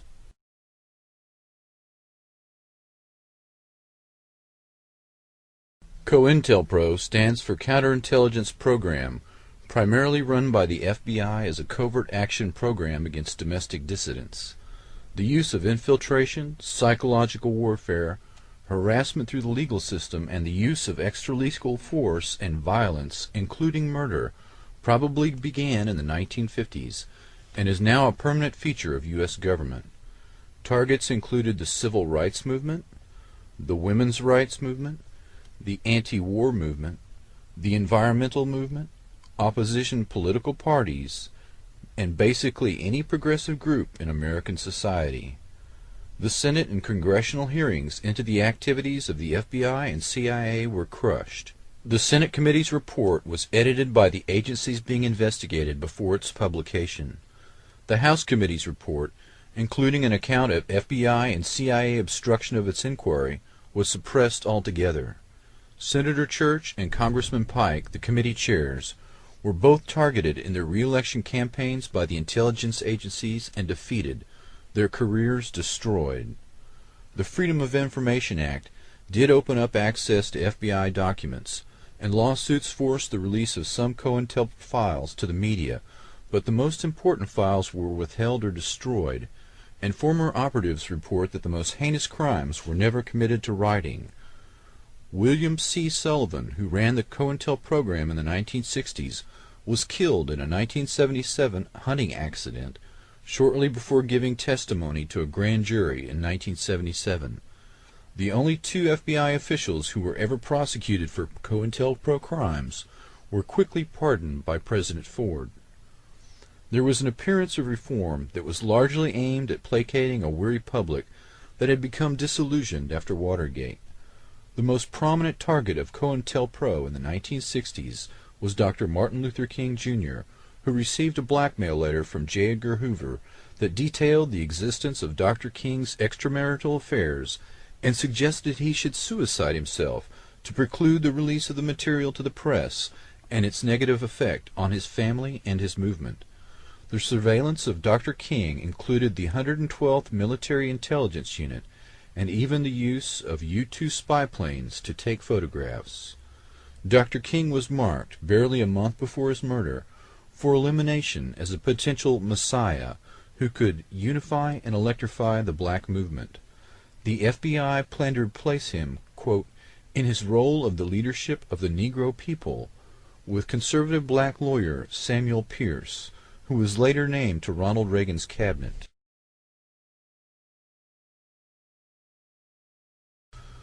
The theme of forced suicide is repeated on others targeted by COINTELPRO. Jean Seberg was an actress involved in civil rights. Her husband received a forged letter from the FBI detailing a fictitious affair she was supposedly having with a black activist. The actress was pregnant at the time and attempted suicide, had a miscarriage, and eventually did commit suicide. Forced suicide on a COINTELPRO target allows intelligence agencies deniability for the crime. In effect, it is the perfect crime. A total of 2,300 officially approved COINTEL actions were admitted to the Senate Intelligence Committee, but thousands more have since been revealed. Ultimately, FBI documents disclose 6 major programs. FBI operatives were directed to disrupt meetings of targeted groups, spread rumors, inflame disagreements over what people normally fight over, money, politics, race, gender, sex, and to exacerbate rivalries and jealousy, to lead activists into unnecessary danger, and to set them up for false prosecutions. False news stories, forged documents, and anonymous letters and phone calls, as well as pressure on landlords and their employers, make up just some of the strategies used against activists. The major violence of the domestic terrorist campaign was directed at the black nationalist and American Indian movements. These individuals were readily imprisoned on false charges or assassinated. British Commander Frank Kitson first codified counterinsurgency operations theory in his book Low-Intensity Operations, Subversion, Insurgency, and Peacekeeping, and he insists that infiltration and psychological operations be mounted against dissident groups in normal times before any mass movement can develop. These tactics were adopted into COINTELPRO against American citizens in peacetime, with considerable energy spent ensuring that the different progressive groups did not link up and cooperate. Specifically, the anti-war movement, composed of suburban white youth, and the black nationalist movement. There was also a major effort to preclude African American leaders from linking up with leaders in Africa. Infiltration of the KKK by the FBI reached 10 to 20% of its membership at the height of the civil rights struggle, and these assets, along with neo-Nazi party members, were used to attack civil rights workers and activists. COINTEL operations are presently being incorporated into the development of microwave and radio frequency radiation weapons. Dissidents that in the past were visibly attacked or assassinated in a traditional manner are now targeted for elimination using electromagnetic weapons. These internal dissidents are used as human guinea pigs and experimental subjects in terminal experiments that are designed to force a suicide, incarceration, or premature death due to the effects of ionizing and non-ionizing radiation. These political assassinations are accomplished with invisible bullets that leave no obvious injuries. The driving of a target to suicide using microwave hearing as well as other techniques is perfectly deniable because these individuals are tormented invisibly, unable to seek help from the psychiatric community due to the symptoms of the attacks mimicking symptoms of schizophrenia that naturally affect several million Americans. Thus, the intelligence agencies have achieved perfect deniability for their crimes.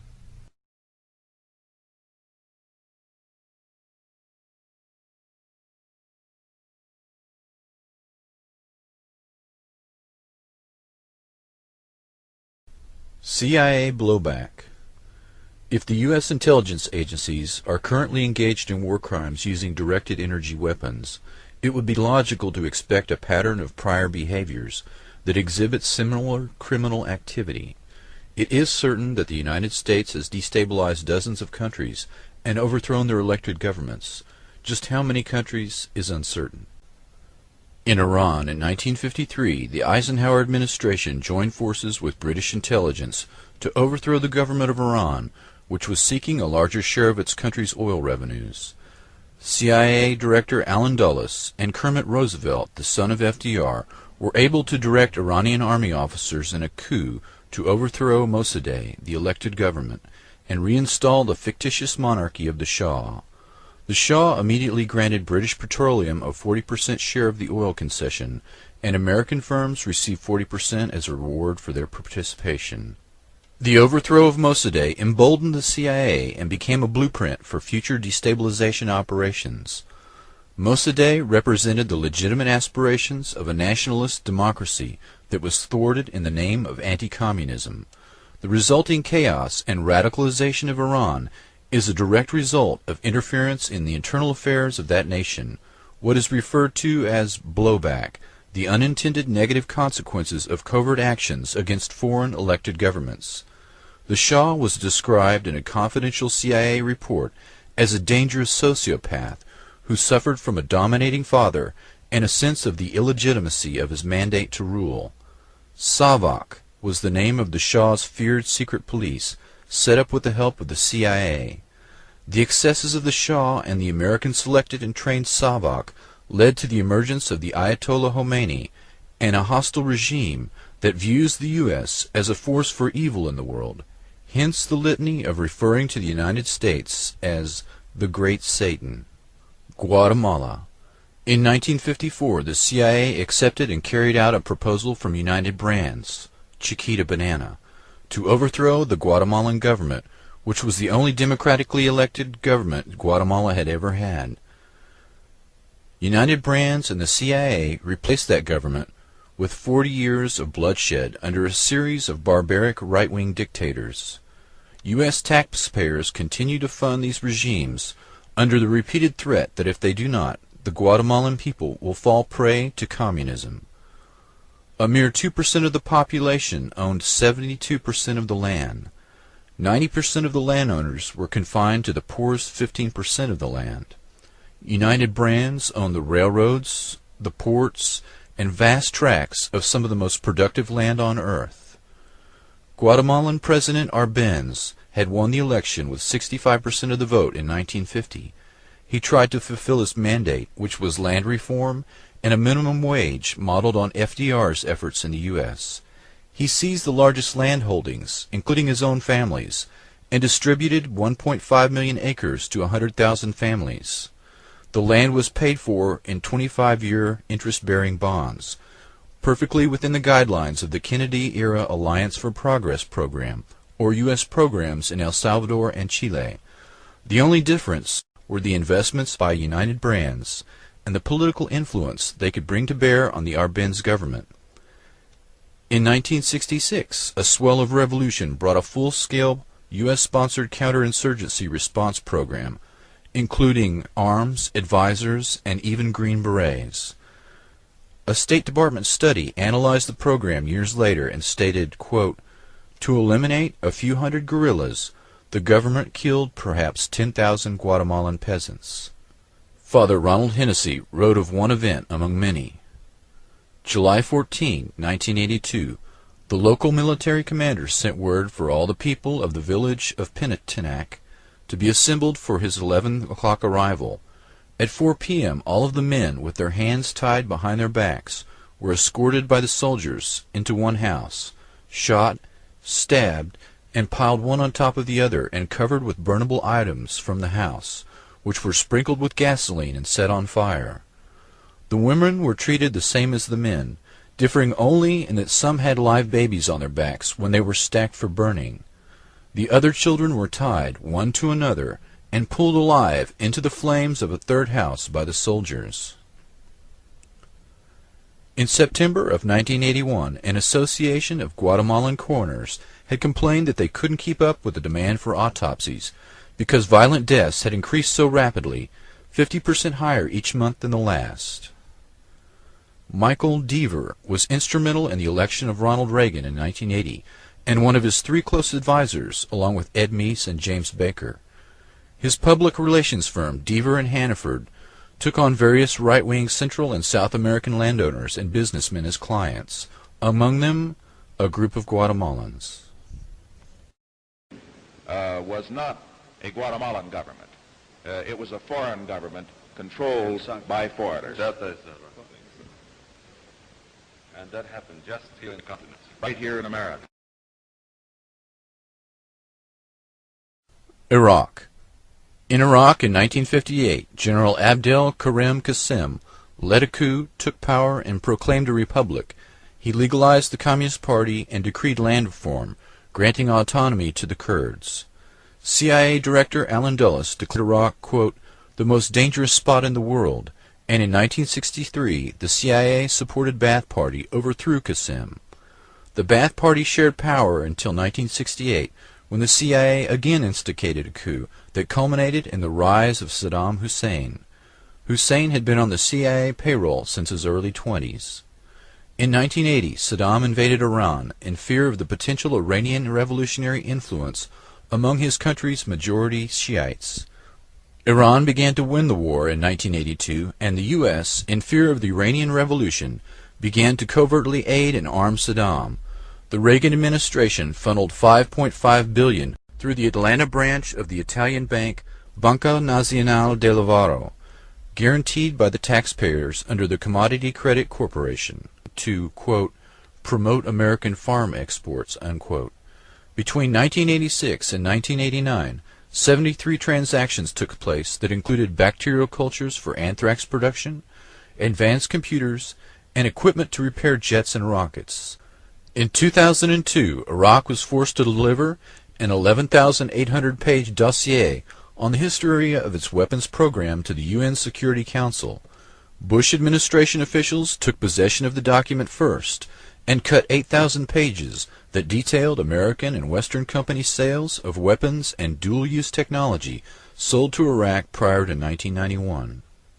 The legacy of the NSA Act of 1947 that established the national security state had the obvious consequences of the overthrow of dozens of legitimately elected foreign governments during the Cold War.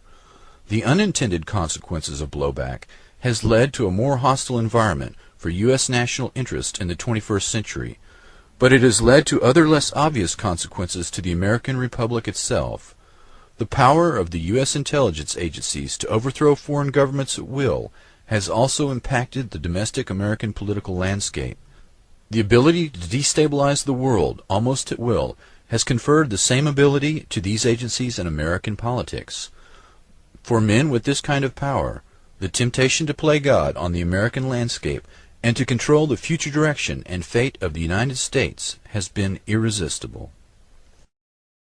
The temptation to use public power and play God is almost irresistible.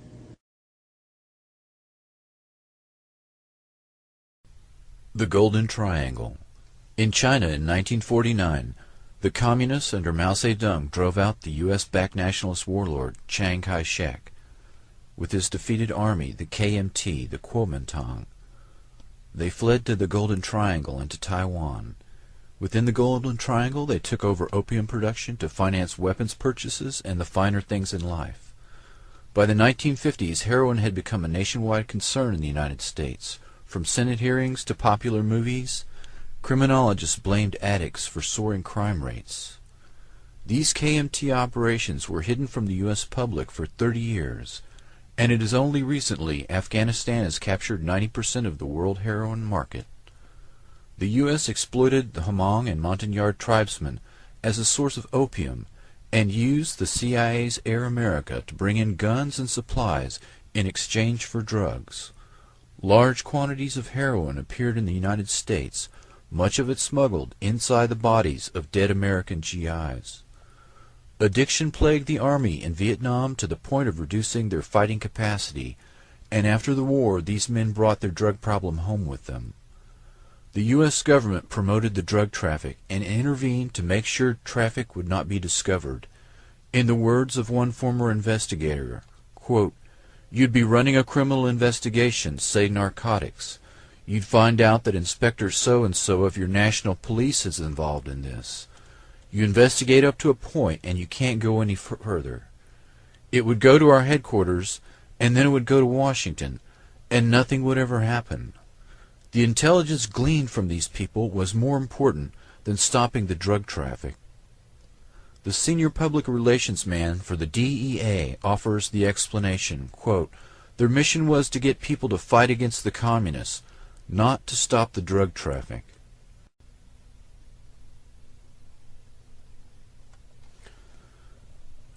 Iran-Contra. A secret program by the Reagan administration circumvented Congress and illegally sold weapons to Iran, a terrorist nation, in order to pay for a guerrilla war against the Sandinista Nicaraguan government. When the operation was uncovered, it also uncovered an off-the-books operation that, in the words of Senator Daniel Inouye, was a secret government with its own permanent funding mechanism and its own Army, Navy, and Air Force. The exposure of the Iran-Contra operation revealed the tip of the iceberg. Admiral Richard Secord ran a many-faceted program that concentrated on banking fraud, drug smuggling, and illegal arms dealing by officers and former officers of the U.S. military. Oliver L. North, a Marine lieutenant colonel, was assigned to the National Security Council staff beginning in 1981 until he was fired in 1986. North was the White House official most directly involved in secretly aiding the Contras, selling arms to Iran, and diverting Iran arms sales proceeds to the Contras. North was Deputy Director for Political Military Affairs and reported to his superior National Security Advisor, Robert C. McFarland, and later John M. Poindexter. He claimed to have taken much of his direction from Central Intelligence Agency Director William Casey. North testified repeatedly that he believed President Reagan was aware and approving of his activities. North was indicted in 1988 on 16 Iran-Contra charges. He was found guilty on 3 counts. His convictions were vacated in 1990 when an appeals court found that witnesses in his trial were prejudiced by his immunized congressional testimony. Many figures that came under criminal investigation and prosecution in Iran-Contra, like John Poindexter, Elliot Abrams, Richard Armitage, Dick Cheney, Otto Reich, Colin Powell, and John Negroponte, returned to serve in both Bush administrations without serious challenge from Congress. The Contras and the Crips. A San Francisco Bay Area drug ring sold tons of cocaine to the Crips and Blood street gangs of Los Angeles, funneled millions in profits directly to the Contra guerrillas, run by the Central Intelligence Agency. This drug network opened the first pipeline between Colombia's cocaine cartels and the black neighborhoods of Los Angeles, a city now known as the crack capital of the world. Gary Webb broke the story that no other major newspaper would run, and was found murdered in what can only be described as a staged suicide. We had Contra pilots flying out of Ilopango, smuggling drugs into the U.S., cocaine specifically. For America, bound from military airfields in Florida and Texas, offloaded out of sight of the law, then shipped to California and other points in the U.S. Point blank, stay away from it. It's a covert operation being run by the White House. The highest councils of our government, in the White House and in the Justice Department. There is no question of that. I can document that. Turns up wrongdoing. If it turns up wrongdoing, we will bring the people to justice and make them accountable.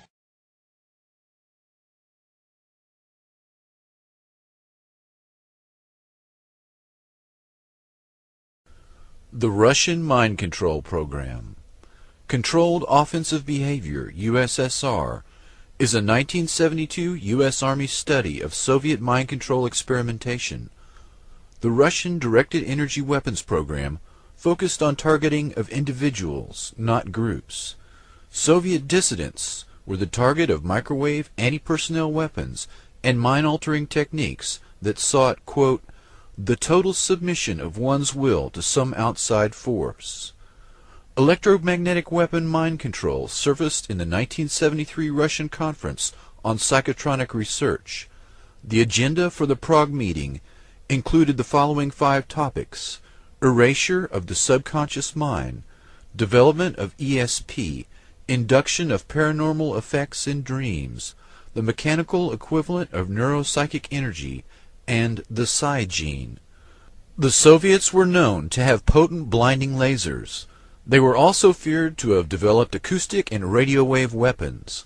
A 1987 issue of Soviet Military Power, a Cold War Pentagon publication, warned that the Soviets might be close to, quote, a prototype short-range tactical radio frequency weapon.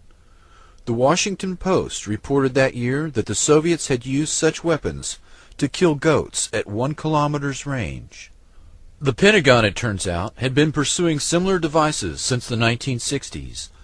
The Russian capability, demonstrated in a series of laboratory experiments dating back to the mid-1970s, could be used to suppress riots, control dissidents, demoralize or disable opposing forces, and enhance the performance of friendly special operations teams.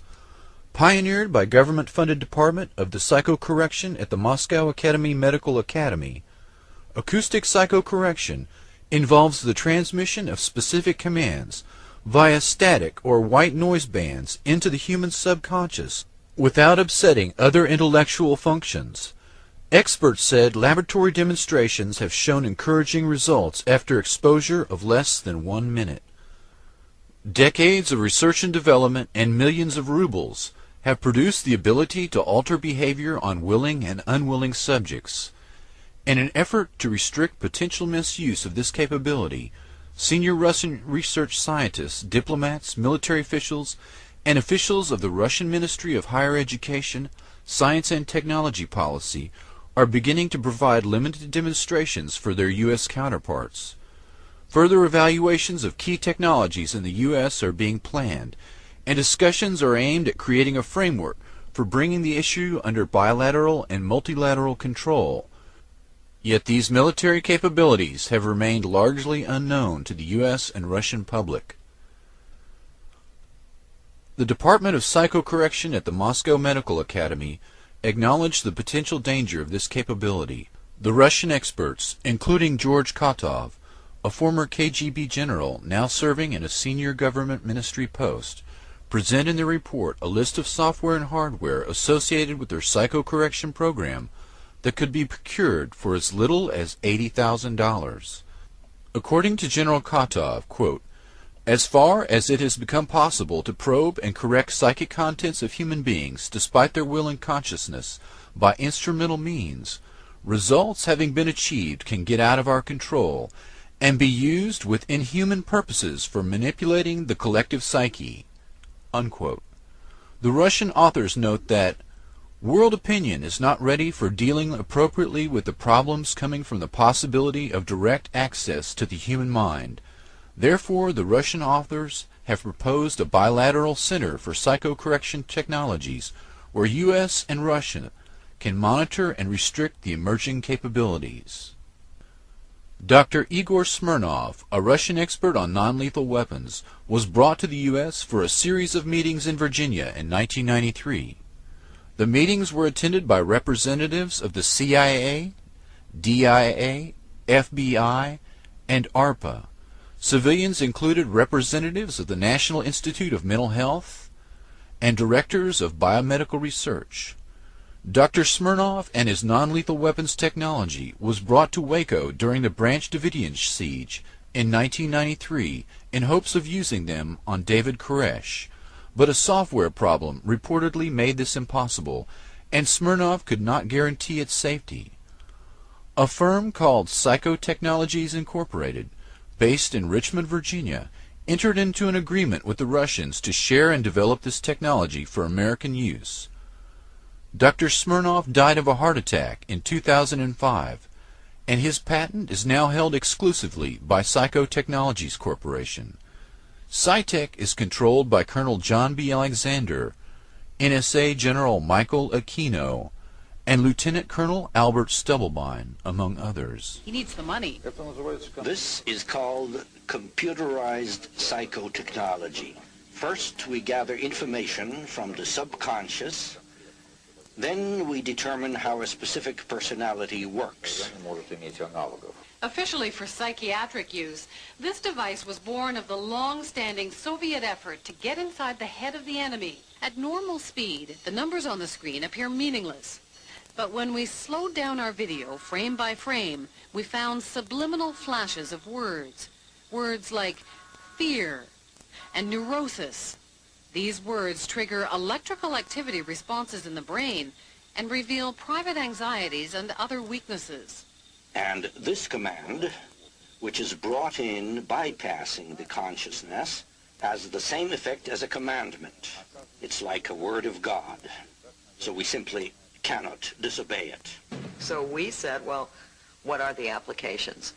And they said, well, they had tested with the simple phrase, bring us cake, and that they had piped that bring us cake in white noise up to the ground level, masquerading as just machinery noise, and both the workmen outside and their colleagues who worked on the ground level within 24 hours had come at different times of the day bringing them cake.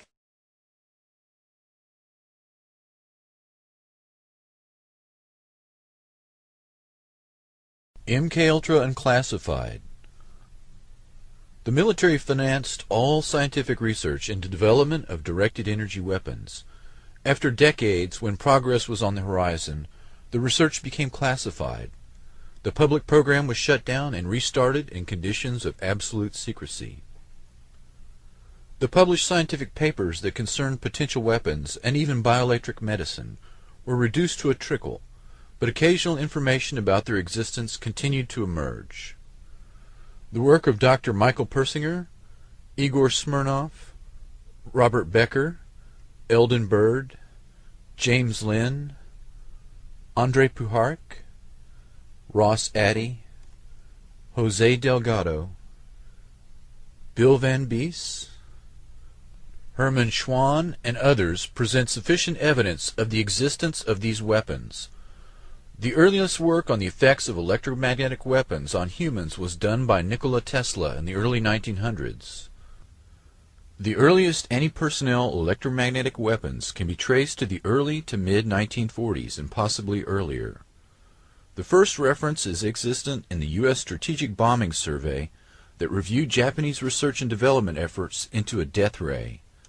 Human beings, prisoners of war, were used in terminal experiments in the laboratory.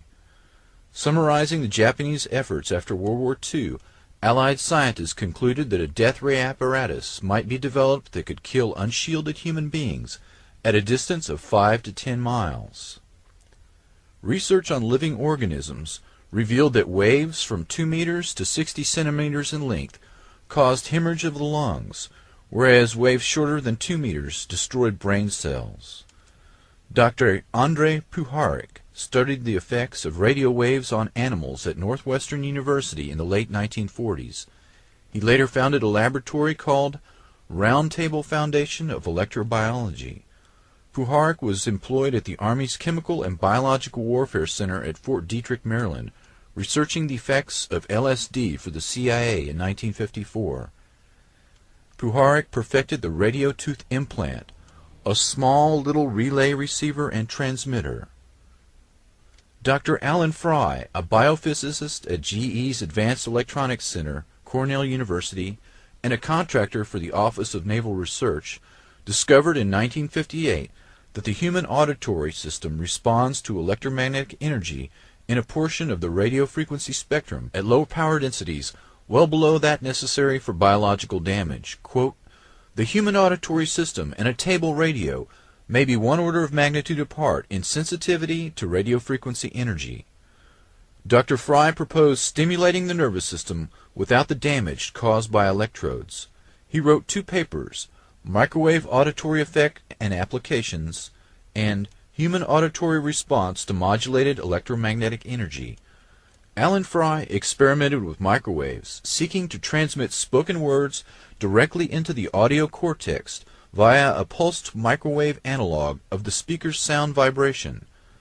Fry's work in this field gave rise to the so-called Fry effect, which is now more commonly referred to as microwave hearing.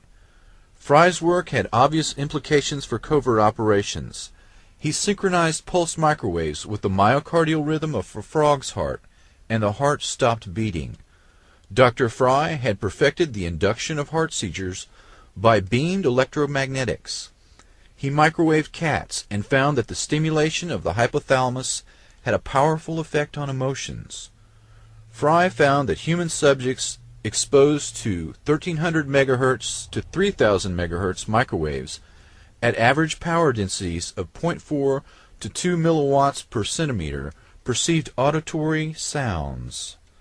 The peak power densities were on the order of 200 to 300 milliwatts per centimeter, and the pulse repetition frequencies varied between 200 to 400 Hz.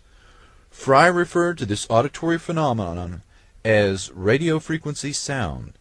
The sensation occurred instantaneously at average incident power densities well below that necessary for known biological damage, and appeared to originate from within or near the back of the head. Dr. Fry was reluctant to experiment on humans, but others, particularly paperclip scientists, were not. Dr. Michael Persinger, a psychologist and neuroscientist, did research on the effects of electromagnetic radiation on the brain for a Pentagon weapons project. He has worked in the field for 40 years, and funded by the Navy and reportedly by the NSA as well. Dr. Persinger perfected a means to make experimental subjects feel that they had been abducted by aliens or had an encounter with angels or God through the use of a modified motorcycle helmet equipped with solenoids to send electromagnetic pulses through the frontal lobes of the brain. Quote, "Human experience of God can be generated by a process that has nothing to do with whether God exists or not." Dr. Persinger published the paper On the Possibility of Directly Accessing Every Human Brain by Electromagnetic Induction of Fundamental Algorithms, 1995. Quote, "A process which is coupled to the narrow band of brain temperature could allow all normal human brains to be affected by a subharmonic whose frequency range at 10 Hz would vary only by 0.1 Hz. Random variations of noise within the matrices could potentially differentiate between individual brains. In other words, individuals could be identified by the specific characteristics of their brain output." He goes on further. Identification of these sequences could also allow direct access to the most complex neurocognitive processes associated with the self, human consciousness, and the aggregate of experimental representations. in other words episodic memory, that define the individual within the brain. In other words, a person's memory, consciousness, and sense of self can be fully accessed and modified by electromagnetic means, especially a person's personality can be completely shaped, much like the research of Dr. Ewan Cameron, who sought to do so by more primitive means. Dr. Persinger says the brain processes can be circumvented by direct induction of this information within the brain. The basic premise is that the synthetic duplication of the neuroelectrical correlates generated by the sensors to an actual stimulus should produce identical experiences without the presence of that stimulus. What Dr. Persinger is saying is that virtually any mental state can be artificially injected into a human brain from an exterior source. The most frightening thing is that the means for doing this already exists in a fully operational form on a worldwide basis. Quote, "The power levels for these amplitudes are similar to those associated with the signals generated globally by radio and communication system. Within the last 2 decades, a potential has emerged which was improbable, but which is now marginally feasible. This potential is the technical capability to influence directly the major portion of the approximately 6 billion brains of the human species by generating neural information within a physical medium within which all members of the species are immersed." Unquote. Dr. Persinger's message, minus the jargon, is that the entire human race can be controlled through the use of electromagnetic influence piggybacked on television and radio networks or other technological means. Effectively, all consciousness is due to electromagnetic patterns generated within the brain. What we do is imitate what the brain normally does and apply it experimentally. Where are these thoughts coming from? Those thoughts came from the Neuroscience Laboratory at Laurentian University in Sudbury, Ontario.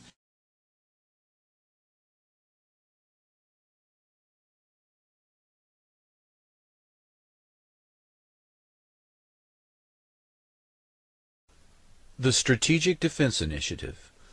The Star Wars program routinely falsified research data according to military sources at the time. Quote, "We would lose hundreds of millions of dollars in Congress if we did not perform our tests successfully.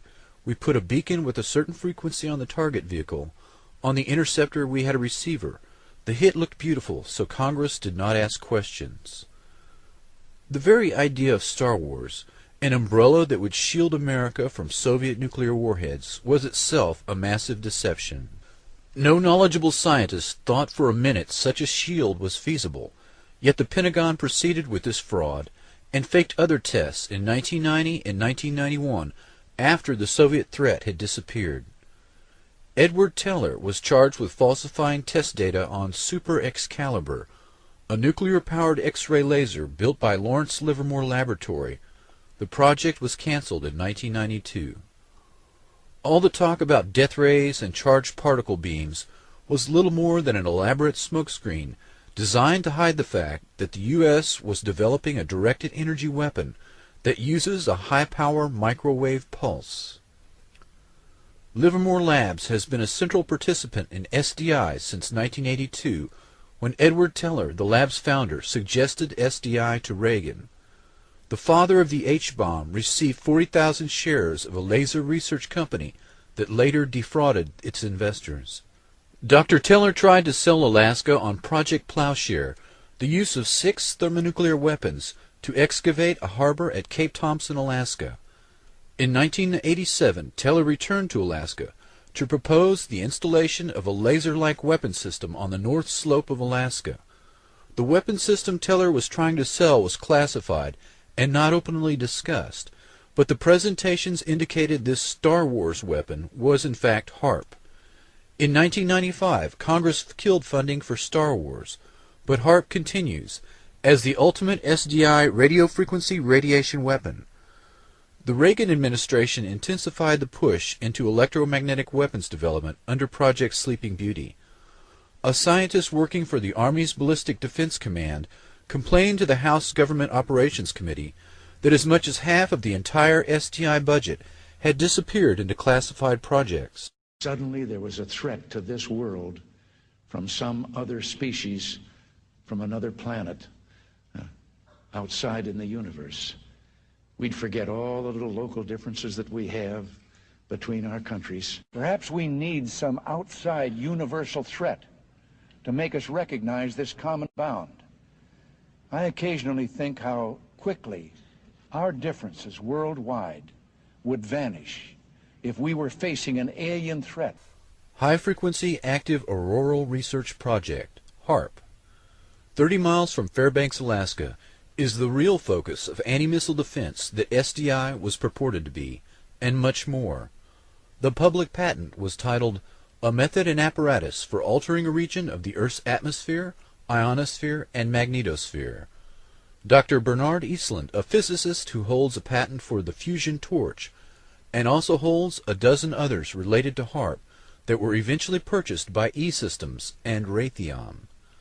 Patent number 4686605 claims the following uses: cause total disruption of all forms of communications over a very large portion of the Earth, missile or aircraft destruction, deflection, or confusion, weather modification, by altering solar absorption, also altering composition of the atmosphere. This patent was classified by the Navy under National Security Order in 1987, but other public patents exist for purposes of power beaming systems, artificial ionospheric mirror composed of a plasma layer, creation of artificial ionizing clouds above the Earth, defense system for discriminating between objects in space, nuclear-sized explosions without radiation. HAARP is described as a research instrument for studying the ionosphere, an ionospheric heater, or IRI, of which many exist, but HAARP is special. The ability to focus energy and the unprecedented amount in gigawatts, billions of watts, makes it literally millions of times more effective at heating the region about 120 miles above the Earth's surface. The atmosphere has most of its density below 30 miles altitude. The ionosphere is the very thin layer above that absorbs dangerous ultraviolet radiation and makes life possible on Earth. There is very little mixing normally between the two layers, but disturbances in the ionosphere translate to changes in weather, such as normally occurring sunspots and the solar wind. The main idea behind HAARP is the ability to direct electrons along the naturally occurring magnetic field lines of the Earth and accelerate them to near the speed of light to form a protective shell of highly excited particles that not only block communications worldwide, but destroy missiles in their trajectory as they descend from space. The effects can be localized by punching a hole through the ionosphere to superheat an area 30 kilometers in diameter into a plasma shield. Any missile or aircraft would be destroyed that tried to fly through the plasma, which is the fourth state of matter. A hole in the ionosphere above an enemy country could kill by allowing solar radiation to strike the surface unhindered. Weather modification could also be used as an instrument of warfare by manipulating the electrojet and the jet streams that dictate climate. The publicly stated aim is C3, Command, Communication, and Control. The margin of victory in war is to block or intercept enemy communications and to secure your own. The signals in the ELF extremely low frequency range can be generated by HAARP and heard anywhere in the world, and are used for Earth-penetrating tomography, basically finding enemy submarines and underground bases. Dr. Richard Williams says the high-energy experiments will generate the equivalent of the output of 10 to 100 large power-generating stations, and that, quote, tests of these kinds could cause irreversible damage. According to Dr. Elizabeth Rauscher, quote, the ionosphere is prone to catalytic reactions, so if a small part is changed, a major change in the ionosphere can happen. HAARP documents admit that 1,000-fold greater amounts of energy can be released in the ionosphere than injected. Stanford University experiments beaming radio waves into the magnetosphere detected the signals halfway around the world. Some were amplified 1,000 times. David Yarrow states, quote, Earth's axial spin means that a burst lasting more than a few minutes will slice through the ionosphere like a microwave knife, producing not a hole, but a long tear and incision. HAARP documents describe intentionally trying to get a runaway effect in the ionosphere. Quote, the instabilities commonly studied are approaching their maximum radiofrequency energy dissipative capacity, beyond which the plasma process will run away until the next limiting factor is reached. The first atomic weapons testing was done without knowing if the chain reaction would stop or keep going. Dr. Oppenheimer admitted years later that, quote, the government knew that the scientists didn't know. The decision to pulse several gigawatts of energy into the ionosphere could cross a threshold. Walter Richmond wrote of an account of such an event in a book entitled The Lost Millennium. The event began with a solar tap, a planetary short circuit. Quote, the surge of power became an avalanche. At the pole in the vertical plane of the Earth's magnetic field, where the winds of magnetism would not rise to blow it out, 1 trillion watt-seconds of energy unleashed their fury on the polar cap in the first flash. Even as it discharged, the ionosphere was recharged from the solar furnace. The first flash became a mighty roar that poured an increased and now steady stream of energy through the now stabilized short circuit. Kilocubit after square kilocubit of frozen wasteland boiled. Watt after watt of ever-increasing avalanched energy lit the polar cap with a glare that had never before been seen. Earth's an electrical motor. When the motor began to run wild, it would increase its rotational speed. Eventually the Earth would explode from increased centrifugal stress. The HARP project manager describes the experiment of Earth-penetrating capability using frequencies of 10 to 20 Hertz pulses per second, or maybe 1 Hertz, 1 cycle per second type waves. This range of frequencies are the same dominant frequencies within which the human brain normally operates. The military, particularly the Navy and Air Force, have extensive research on the negative effects of extremely low-frequency radiation. These effects have been well documented, but the government easily deflects public concern by playing down the effects and minimizing the risks.